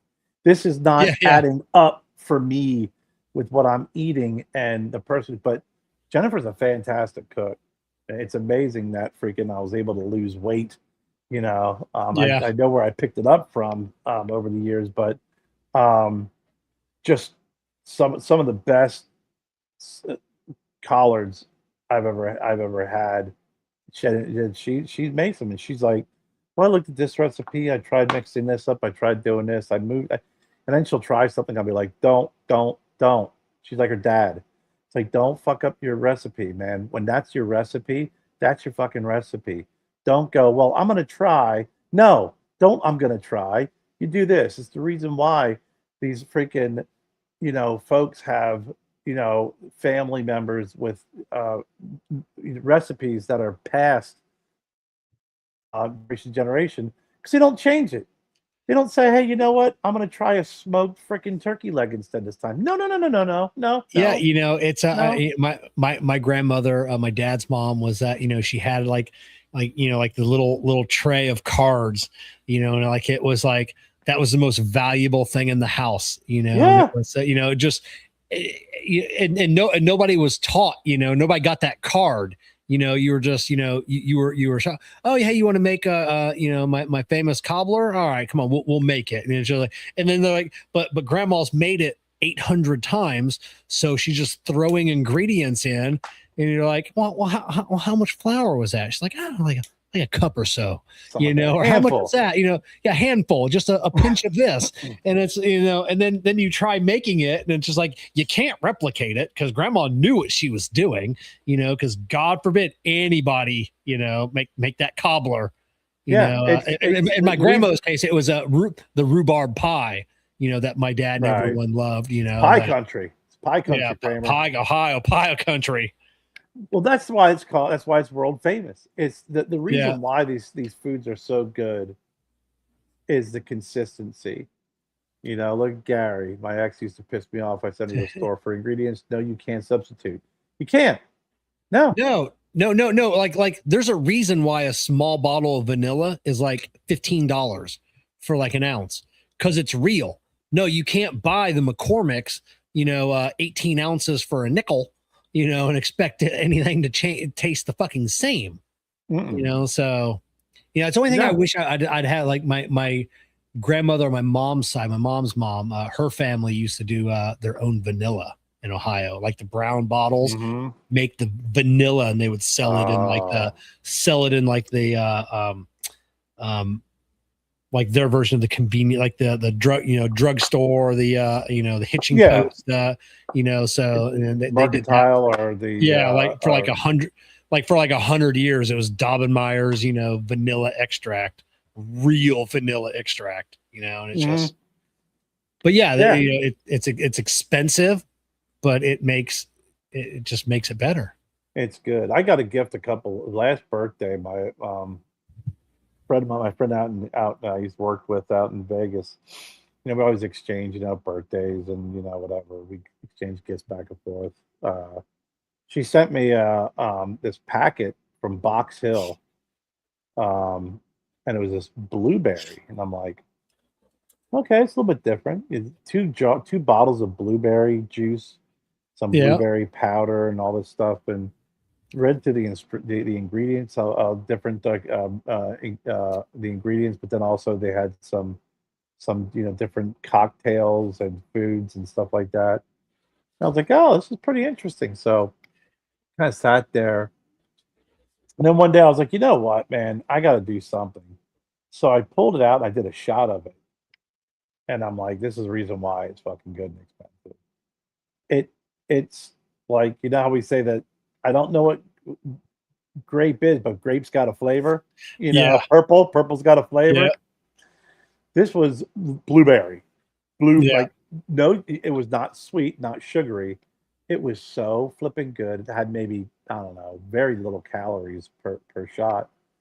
And then I was like, okay, so this and freaking pineapple orange juice and tequila mixed together, I was like, sweet Jesus, this was the best drink I ever invented, just out of nowhere. But it was just that one ingredient that is, like you said, it's just off the beaten path, a little bit different. It's pure. It's great. And it just turned you know, it just took the acidity out of the pineapple orange juice. It added that blueberry flavor without it feeling like it was sugary synthetic blueberry. Just awesome stuff. Yeah, you know, I remember so many years ago, and our friends from Vermont, you know, and this is before Jessica, you know, our neighbor, they're all from Vermont, so they've got, you know, a family that come down, and we've all become really good friends, and they brought me a jug of like real Vermont maple syrup. This is probably more than 10 years. This is probably going back 15 years ago, and I'd never had like real maple syrup, like real, you know, and like you can't go back. Like, no offense, Aunt Jemima, but you don't have anything on, you know, and now when I buy it at the grocery store, you know, now I know there's a reason why it's $28, you know, for that little bottle, you know, so, but it's, you can't go back. You cannot go back to, you know, any other thing other than real Vermont maple syrup. You know, after you have it, because it's not overly, I mean, it is, I mean, it's all sugar, but it doesn't taste like fake sweet. And it's just, oh my God, it's so good. I just used the last of my last jug this weekend, and you go to crack the lid and all the sugar's crystallized around it. I'm like, oh man. Yeah, Jennifer's nieces are up in that area, and we got some Vermont syrup. And like you said, it's a whole different ball game. This is called, I'm sorry, it's called Bow Hill, and it was a pure juice blend from Rubel and Jersey blueberries, harvested from bushes planted in 1947. So these people have been doing it for a while. Wow. Yep. And it's served by 4 James Beard award-winning chefs and restaurants. $20 for a 16-ounce bottle, and it's worth it. It is worth every fucking penny of it. But yeah, Vermont, like you said, when you're getting that stuff, you get Vermont real syrup. It's like, dude, no matter what else you have, it'll never taste the same. Yeah, you're you know, and the older I've gotten, it's just like I don't want, you know, I don't want fake stuff anymore. You know, I don't mind spending, you know, because I have a little more disposable income now. I don't mind spending like good money, like to get good stuff, you know, Jessica a little bit, you know, not so much. I mean, she doesn't mind some of the fake stuff or less expensive stuff, but it's like, you know what, if I'm going to buy something, you know, it's just, I want the best now, you know, it's just, I mean, I mean, I'm still happy going to like Outback or something, or Texas Roadhouse. I don't have to go to Peter Luger's for a steak or anything, but you know, I just want good, you know, I don't mind, like, you know, like Ray, I don't know if Ray's still on or not, you know, he's got, you know, I hate using that word hole in the wall, but it's a small mom and pop, you know, burgers, barbecue, and, you know, you go, you know, me and Jessica go in there and, you know, we have dinner, and like, it's not cheap by any means. I mean, it's easy to spend, you know, $60, you know, for dinner for 2 people. Yeah. But it's the best food. It's the best, you know, it's just, you know, he renders his own fat for the fryers to fry the sidewinder fries. It's just everything about it, you know. It's like, you know, everything's fresh every day. They don't have freezers and even coolers full of food, you know. Like, so they just shop every day, and it's just, so, you know, I go in there and it's just like, yeah, you know, if I go to Applebee's and I spent $60, I'm like, yeah, I'm pissed off, you know. It's like, it shouldn't cost this much, right? You know, but you go up there and it's just like, yeah, don't care what it costs. Yeah. No, even fast food is expensive. It's a lot of the bar, even a barbecue place, like you said, if you go, it's off the beaten path a little bit. Or it's you know, if you drive by, you wouldn't even notice it. You just drive by it every day. Yeah. And you stop in there, you know, you drop $50-$60 or whatever, but it's freaking fantastic. Yeah.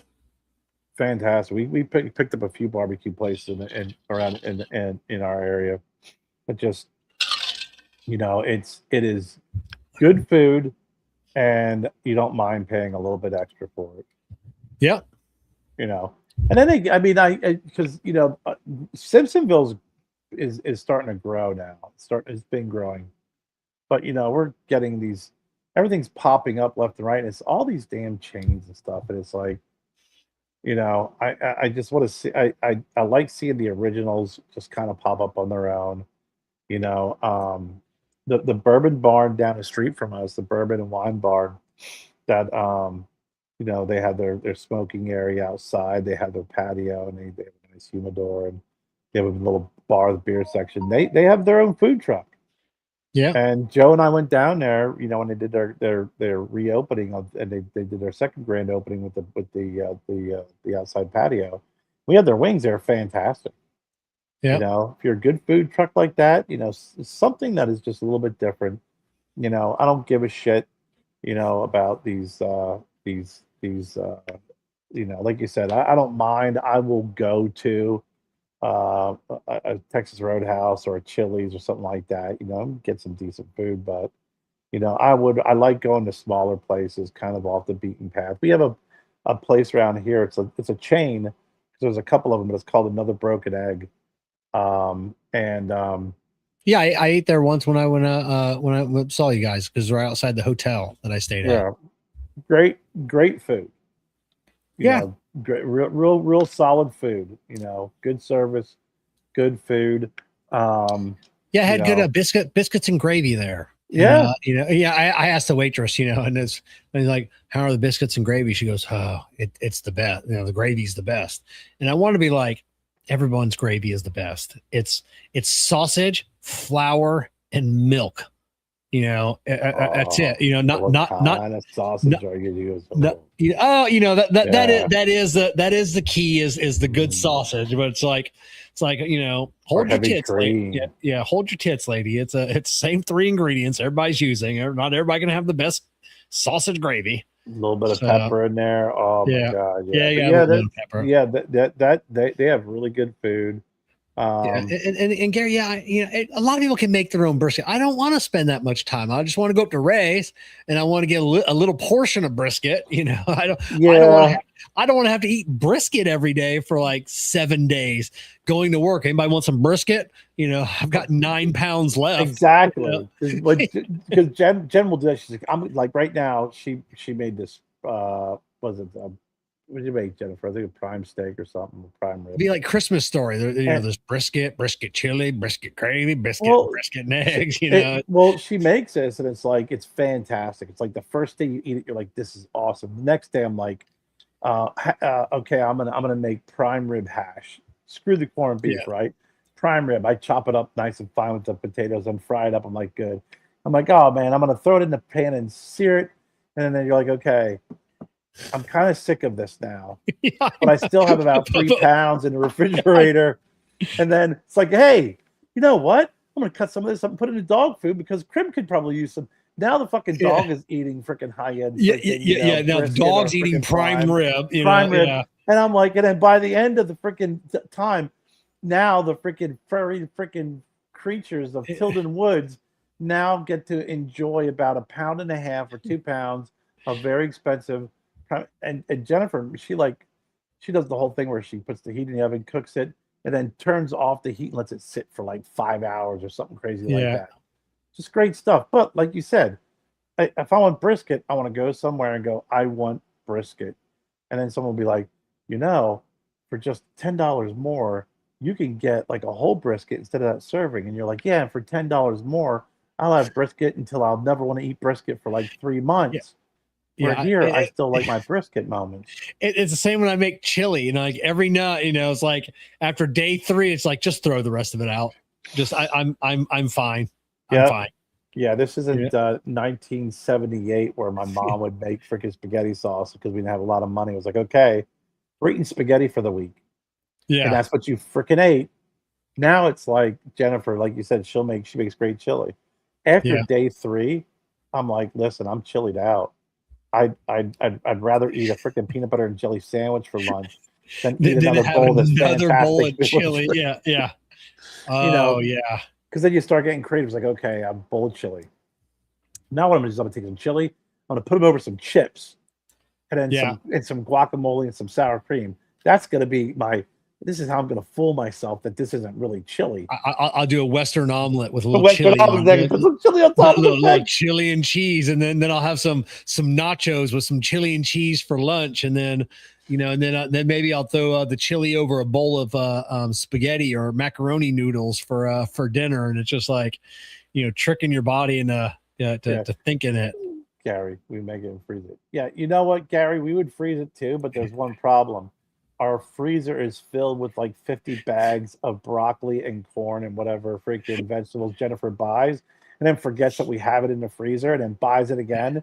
And then I'll open up, I'll be like, hey, can we have quinoa for dinner? She's like, why? I said, because I got enough quinoa here to freaking feed a vegetarian army, because it's, we have all this stuff in there, or it's, Wyatt's, his palate is very, very basic. It's frozen pizza and chicken nuggets. So I have like my whole refrigerator out here is all dedicated to Wyatt, which is, anything from Purdue natural nuggets to freaking Dino nuggets to Totino's pizzas and everything else.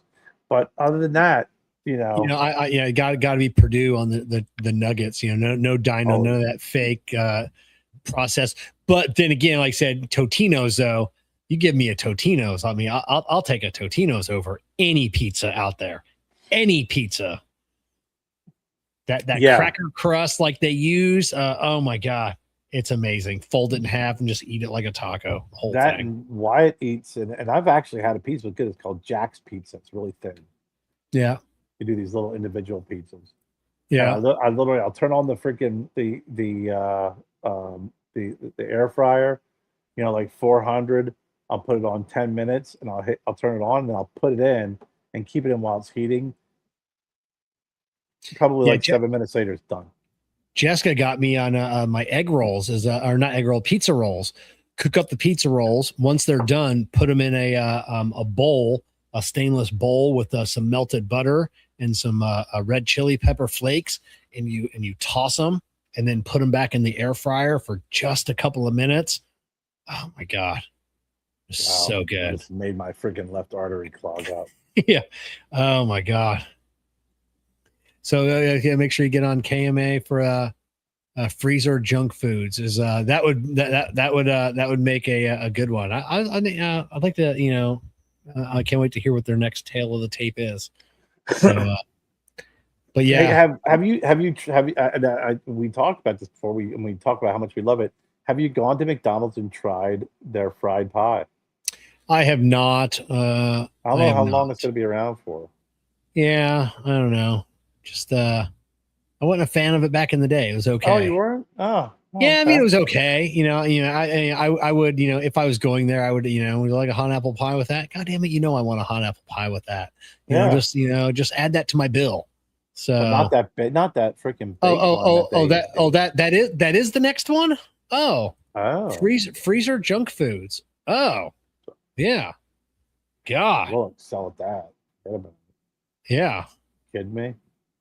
That's the freaking. Just go in and open up your freezer and be like, okay, I got my list. Come on, Kerr. Yeah. I know. Yeah, just pull it open. You know, it's always various potato products, be it fries, shoestring, crinkle cut, steak fries, because I'm always in the mood for a different one. Maybe a tot.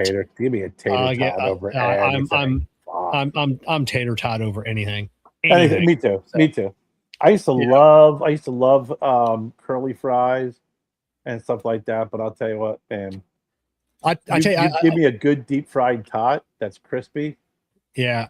I go to whenever I'm at Walmart, like on the weekends, if I got to go pick something up, they always have like that little kiosk that has the hot food, like in the middle of the store, and they have what's called these tater kegs, and it's like a tater tot that you only get 3 of them inside this package, but it's a tater tot that's like 8 times the size of a tater tot, and they're like cheesy gooiness in the middle. They're called tater kegs. I'd have to try that because I remember a few years ago, Sonic tried to do sweet potato tater tots. Not good.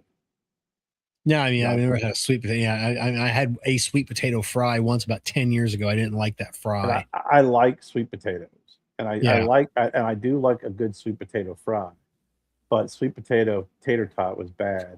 That's like a chunk. That's like a chunk, or is it? It was very soggy. It was not crispy at all. It just wasn't good. It was like, the sweet potato doesn't lend itself to top form. No, not with as a tater tot. Sweet potatoes, no, it does not. It is soggy. It's got a funky flavor to it, and it reminded me of years ago. I was with my dad, and we went to go get something to eat. Man, I like a good fish and chips, right?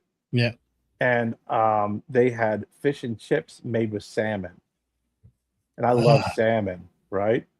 Yeah. Now, first bite, I'm like, this is fantastic.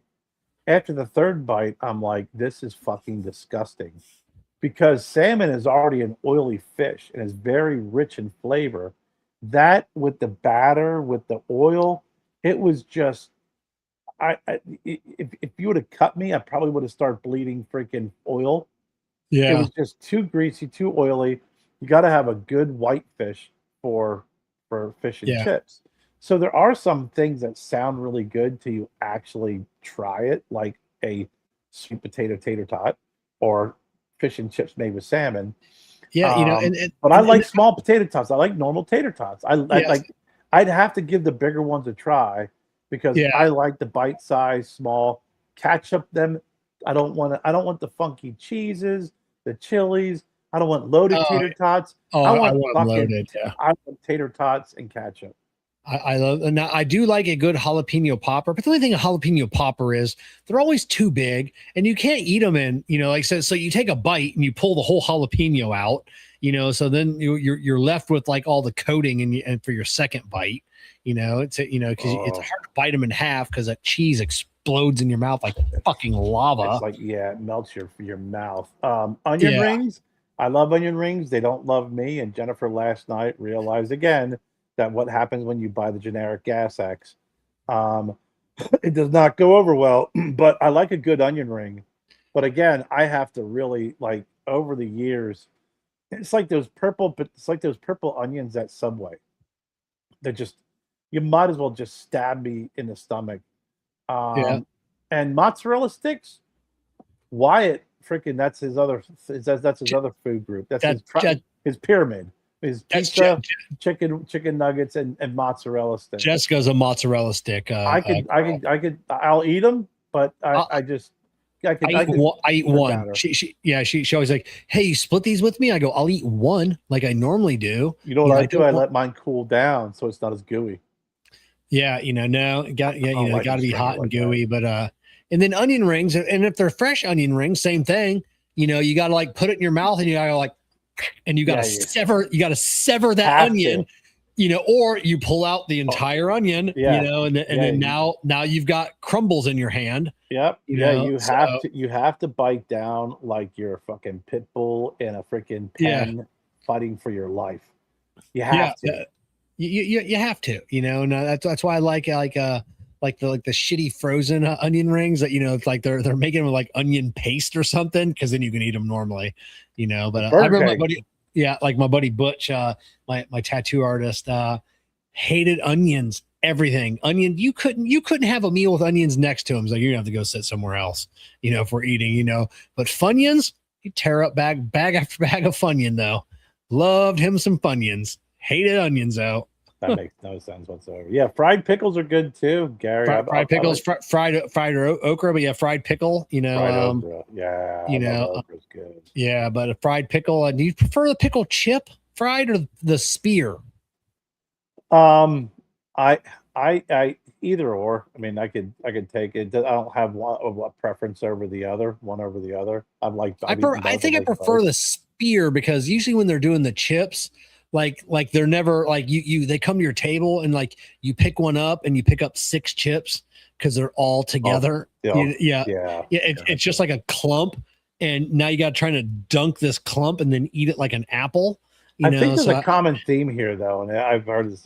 You can deep fry freaking shoelaces and they're going to be good. You deep fry anything and it's fantastic. Yeah. Oh yeah. Yeah, fried pickles, fried okra is really good. A big fan of it. My all-time favorite, you can ask Jennifer, all-time favorite. If I go into a place and if I see that they're serving fried mushrooms, I got to order them. Oh, no. Fried mushrooms are I will always eat a fried mushroom because some folks just kind of batter them, put them in, fry them. Others use really different flavor batters, but I like mushrooms to begin with. I'm a big mushroom fan, big fungus dude. But deep fried mushrooms, I'll eat that over anything else. Anything else we just talked about, I'll pick mushrooms over it that more than tots. Oh yeah, or anything else.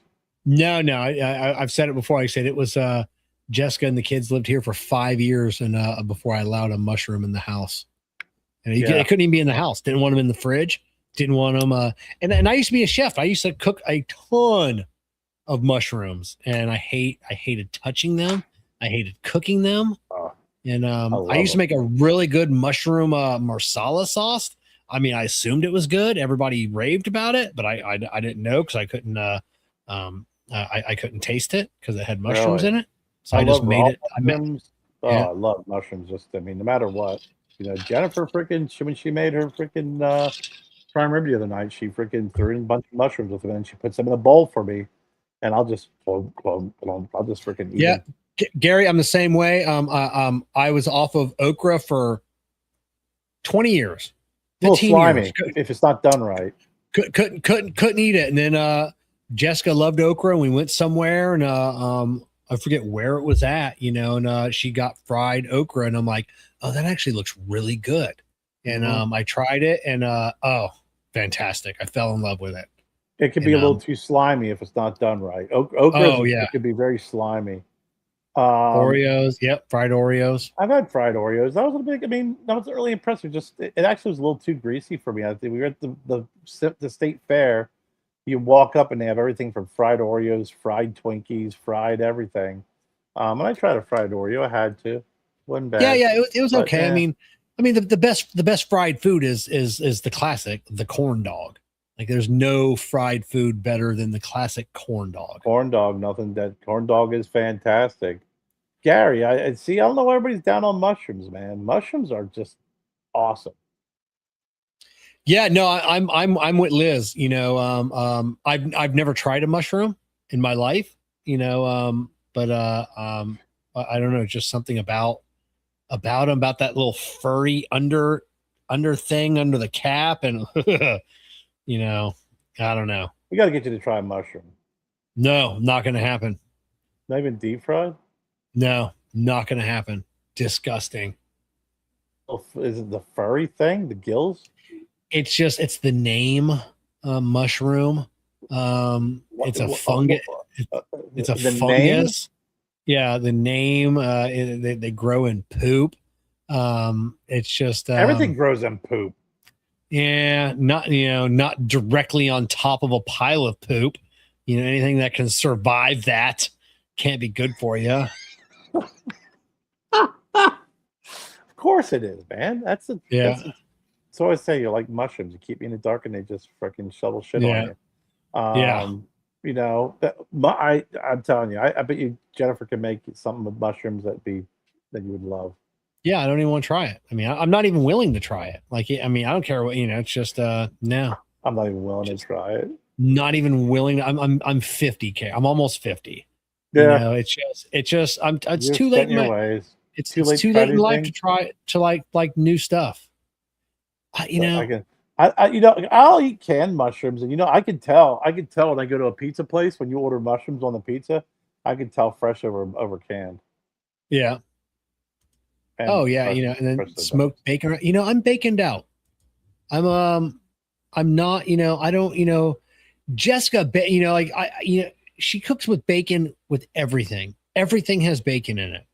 Every dish, and it's just like, I think we did like burgers the other day. She's like, you want some bacon? I'm like, not really. Just kind of baconed out. Don't eat that much bacon anymore. Jen, correct me, it was prime rib that she made. Oh, okay. Prime rib. Sorry, thanks, Jennifer. But bacon.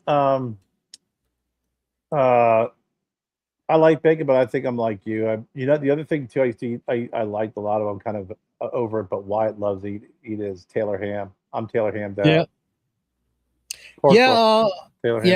Pork roll. Yeah, it's I got that way. So we had a friend of Jessica's in Jersey send us like 2 big things of Taylor ham, and so it was like they were like a pound a piece.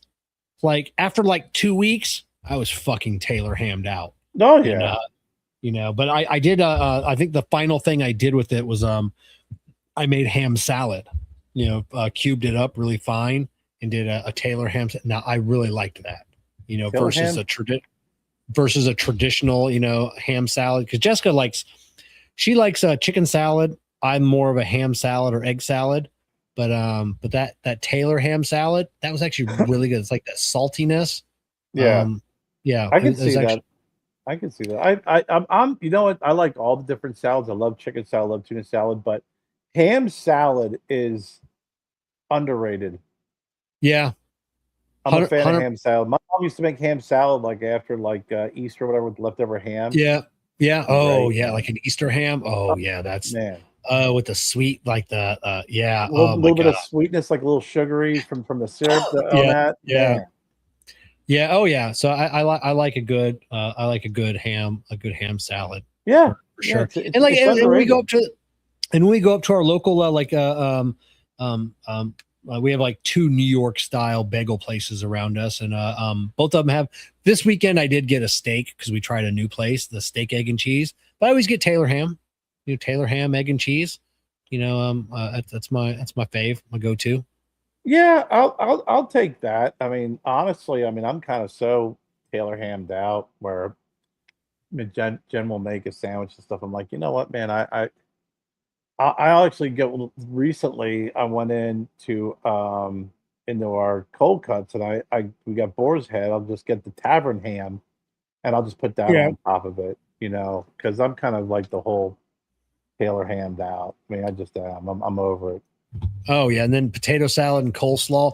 I'm not a big coleslaw fan at all, but I was at our local Irish pub 2 weeks ago, and I ate like 4 containers of the coleslaw. It was just something about it that night, because I always try it, and it's just like, it's coleslaw. I usually just leave it, but man, Yeah, I don't know what it was, man. I could not get enough coleslaw.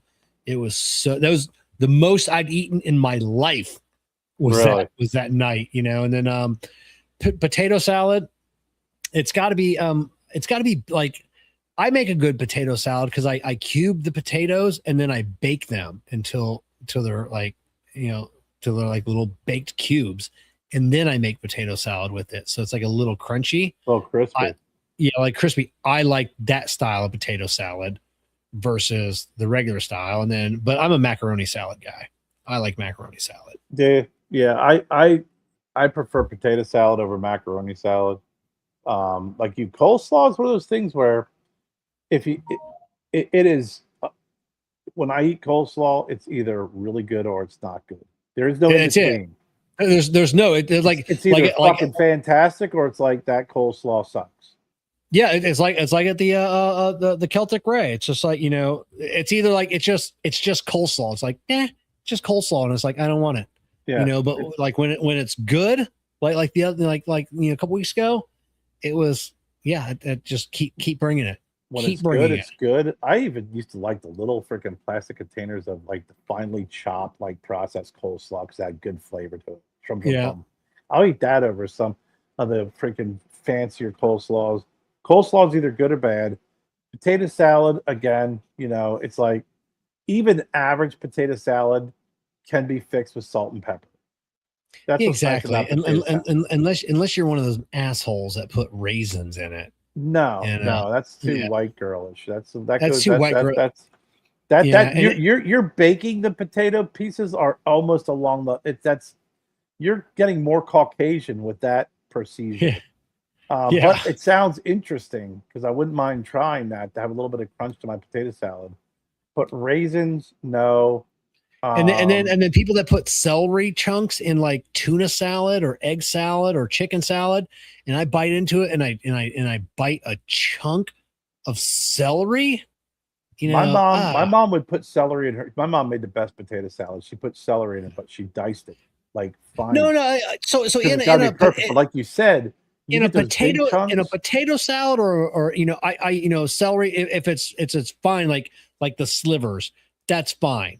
Because that's like a potato salad thing, but I'm like in an egg salad, like between 2 slices of bread, and I crunch into a piece of celery. It just makes me want to kick a baby. It's a very bad consistency flaw because celery will add that extra peppery component naturally without adding pepper.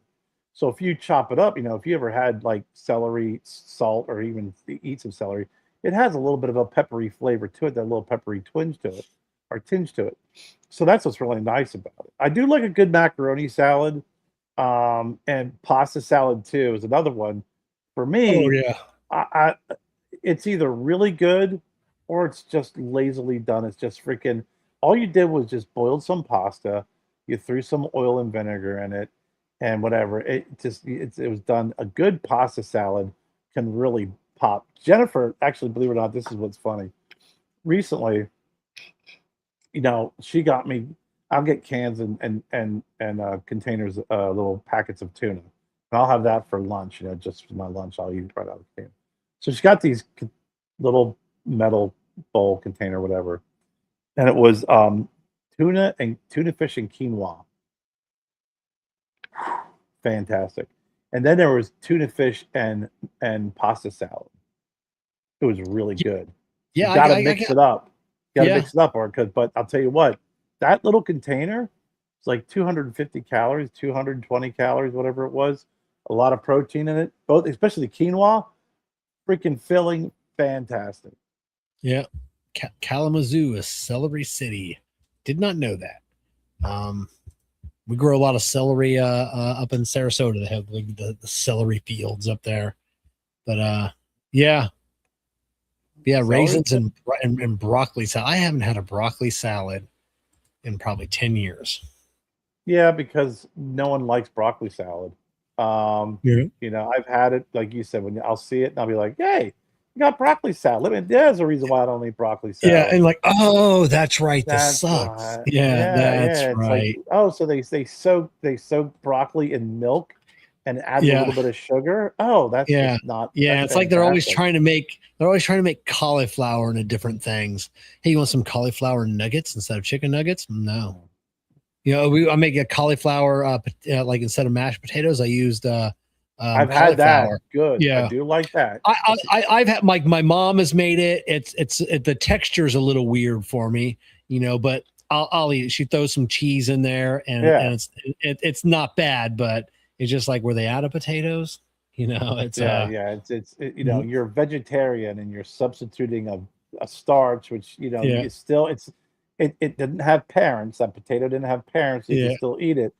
For you know, this you know, broccoli or cauliflower potato or mashed potatoes or mashed cauliflower. But that became really big during the whole, you know, Atkins diet, where it was, you know, all proteins, no starch. So you had that. And I've had some really, really, really good mashed cauliflower. I do like cauliflower in general, though. That, you know, I like it. You know, I prefer broccoli over cauliflower, but I love cauliflower. Yeah, no, I like it steamed. I've even had deep fried cauliflower, which is really good. I saw something I wanted to send you, and I got to look for it again. I'll see. There's a guy making sushi and using hot dogs. Oh yeah, sushi hot dog. So he basically would take like, you know, a rice, you know, like they make him, and then he'd make his sauce. And then he would take a freaking cooked hot dog and he would like lay it in there and then put it on top. So it looked like, you know, like how they lay the fish on top. Yeah. And then he deep fried a hot dog and put it in one, like instead of deep frying a shrimp. And then he diced it up and put it. Actually looked pretty interesting. Yeah, Gary. Now I've heard like the cauliflower crust pizza. I've seen those, you know, and like in the frozen. I would prefer, if I was somewhere and like to try one, like if that was like their specialty or something, I would like to just try that to see what that tastes like. You know, I would have to try that if it was at a good pizzeria. Yeah. You know, because that's the thing is, you know, and you guys, especially, you know, Jessica, the further south you move, the less good pizza options you have. So when you find a good pizza freaking option, you go there and you just milk it for everything it's got until they finally decide either to continue. Like we probably there's two pizza places we used to go to that were our favorite places to go, and then they end up freaking, you know, leaving it, you know, and leaving it to their son or a family member, and then they fuck it up. And then you're back to shitty pizza, and then you got to find someone else who's like, "Are you talk a little bit more because I want to hear your accent. If it sounds like Jersey or New York, okay, we know we're in the right section." Or like when we were in, went to Louisville, you know, besides everyone trying to get us to go to fucking Subway, we went to a Luigi's pizza place, and I'm like, half the people behind the counter don't speak English; they speak Italian. I'm dealing with two people who are navigating the communication. We're at the right spot. Yeah. Oh yeah. You know, we've got one really good pizza. We got a couple nice pizza places we like going to. And the one is, you know, he's an award-winning pizza chef. He trained in Italy. His the pizza pans are like these blue steel imported from Italy. He won competitions for making pizza in Italy, and it's crazy good pizza. It's insane good pizza.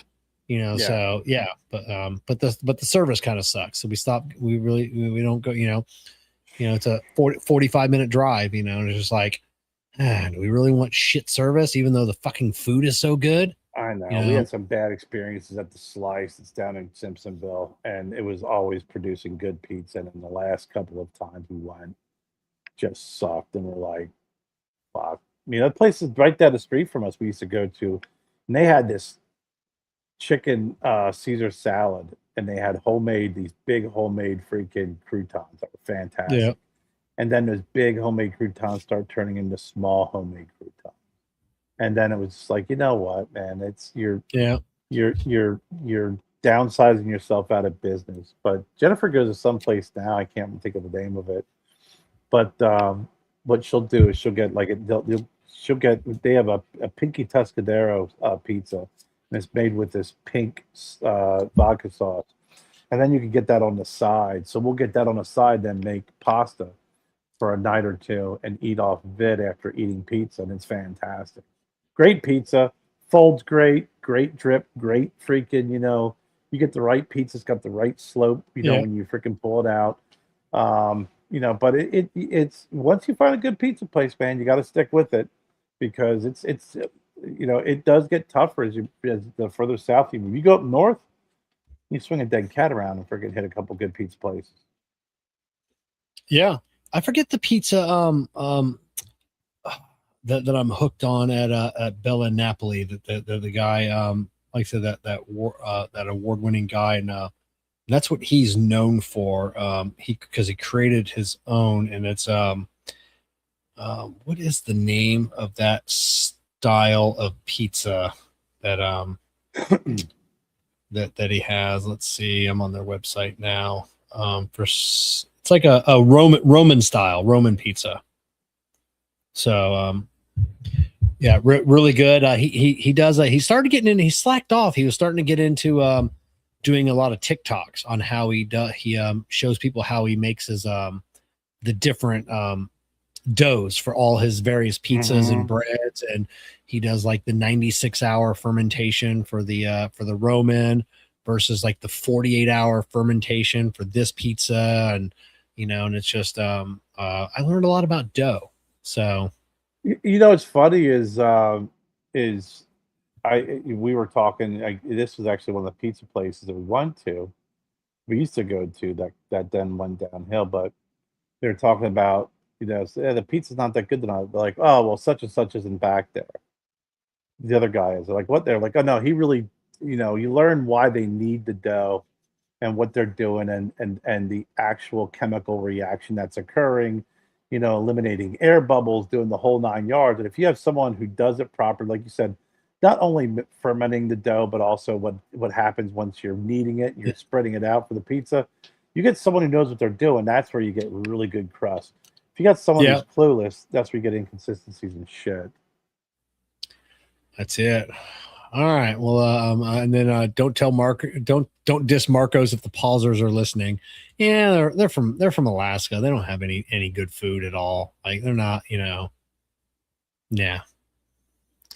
So all right, I think we're gonna leave it. We're gonna leave it at that. Marcos makes shit pizza, but I'll eat it if it's the only thing around. Yeah, I can't. I'd rather eat frozen pizza than eat like a Marcos or like some of these shit pizzas. I'd rather, like you said, I'd rather pop in a Totino's or Jack's and eat something like that, man. That's it. All right. We want to thank everybody for coming on, spending a couple hours of your Monday night with us. We definitely appreciate it. And we'll see you back here next Monday night. Next Monday, yeah. All right, man. Yeah.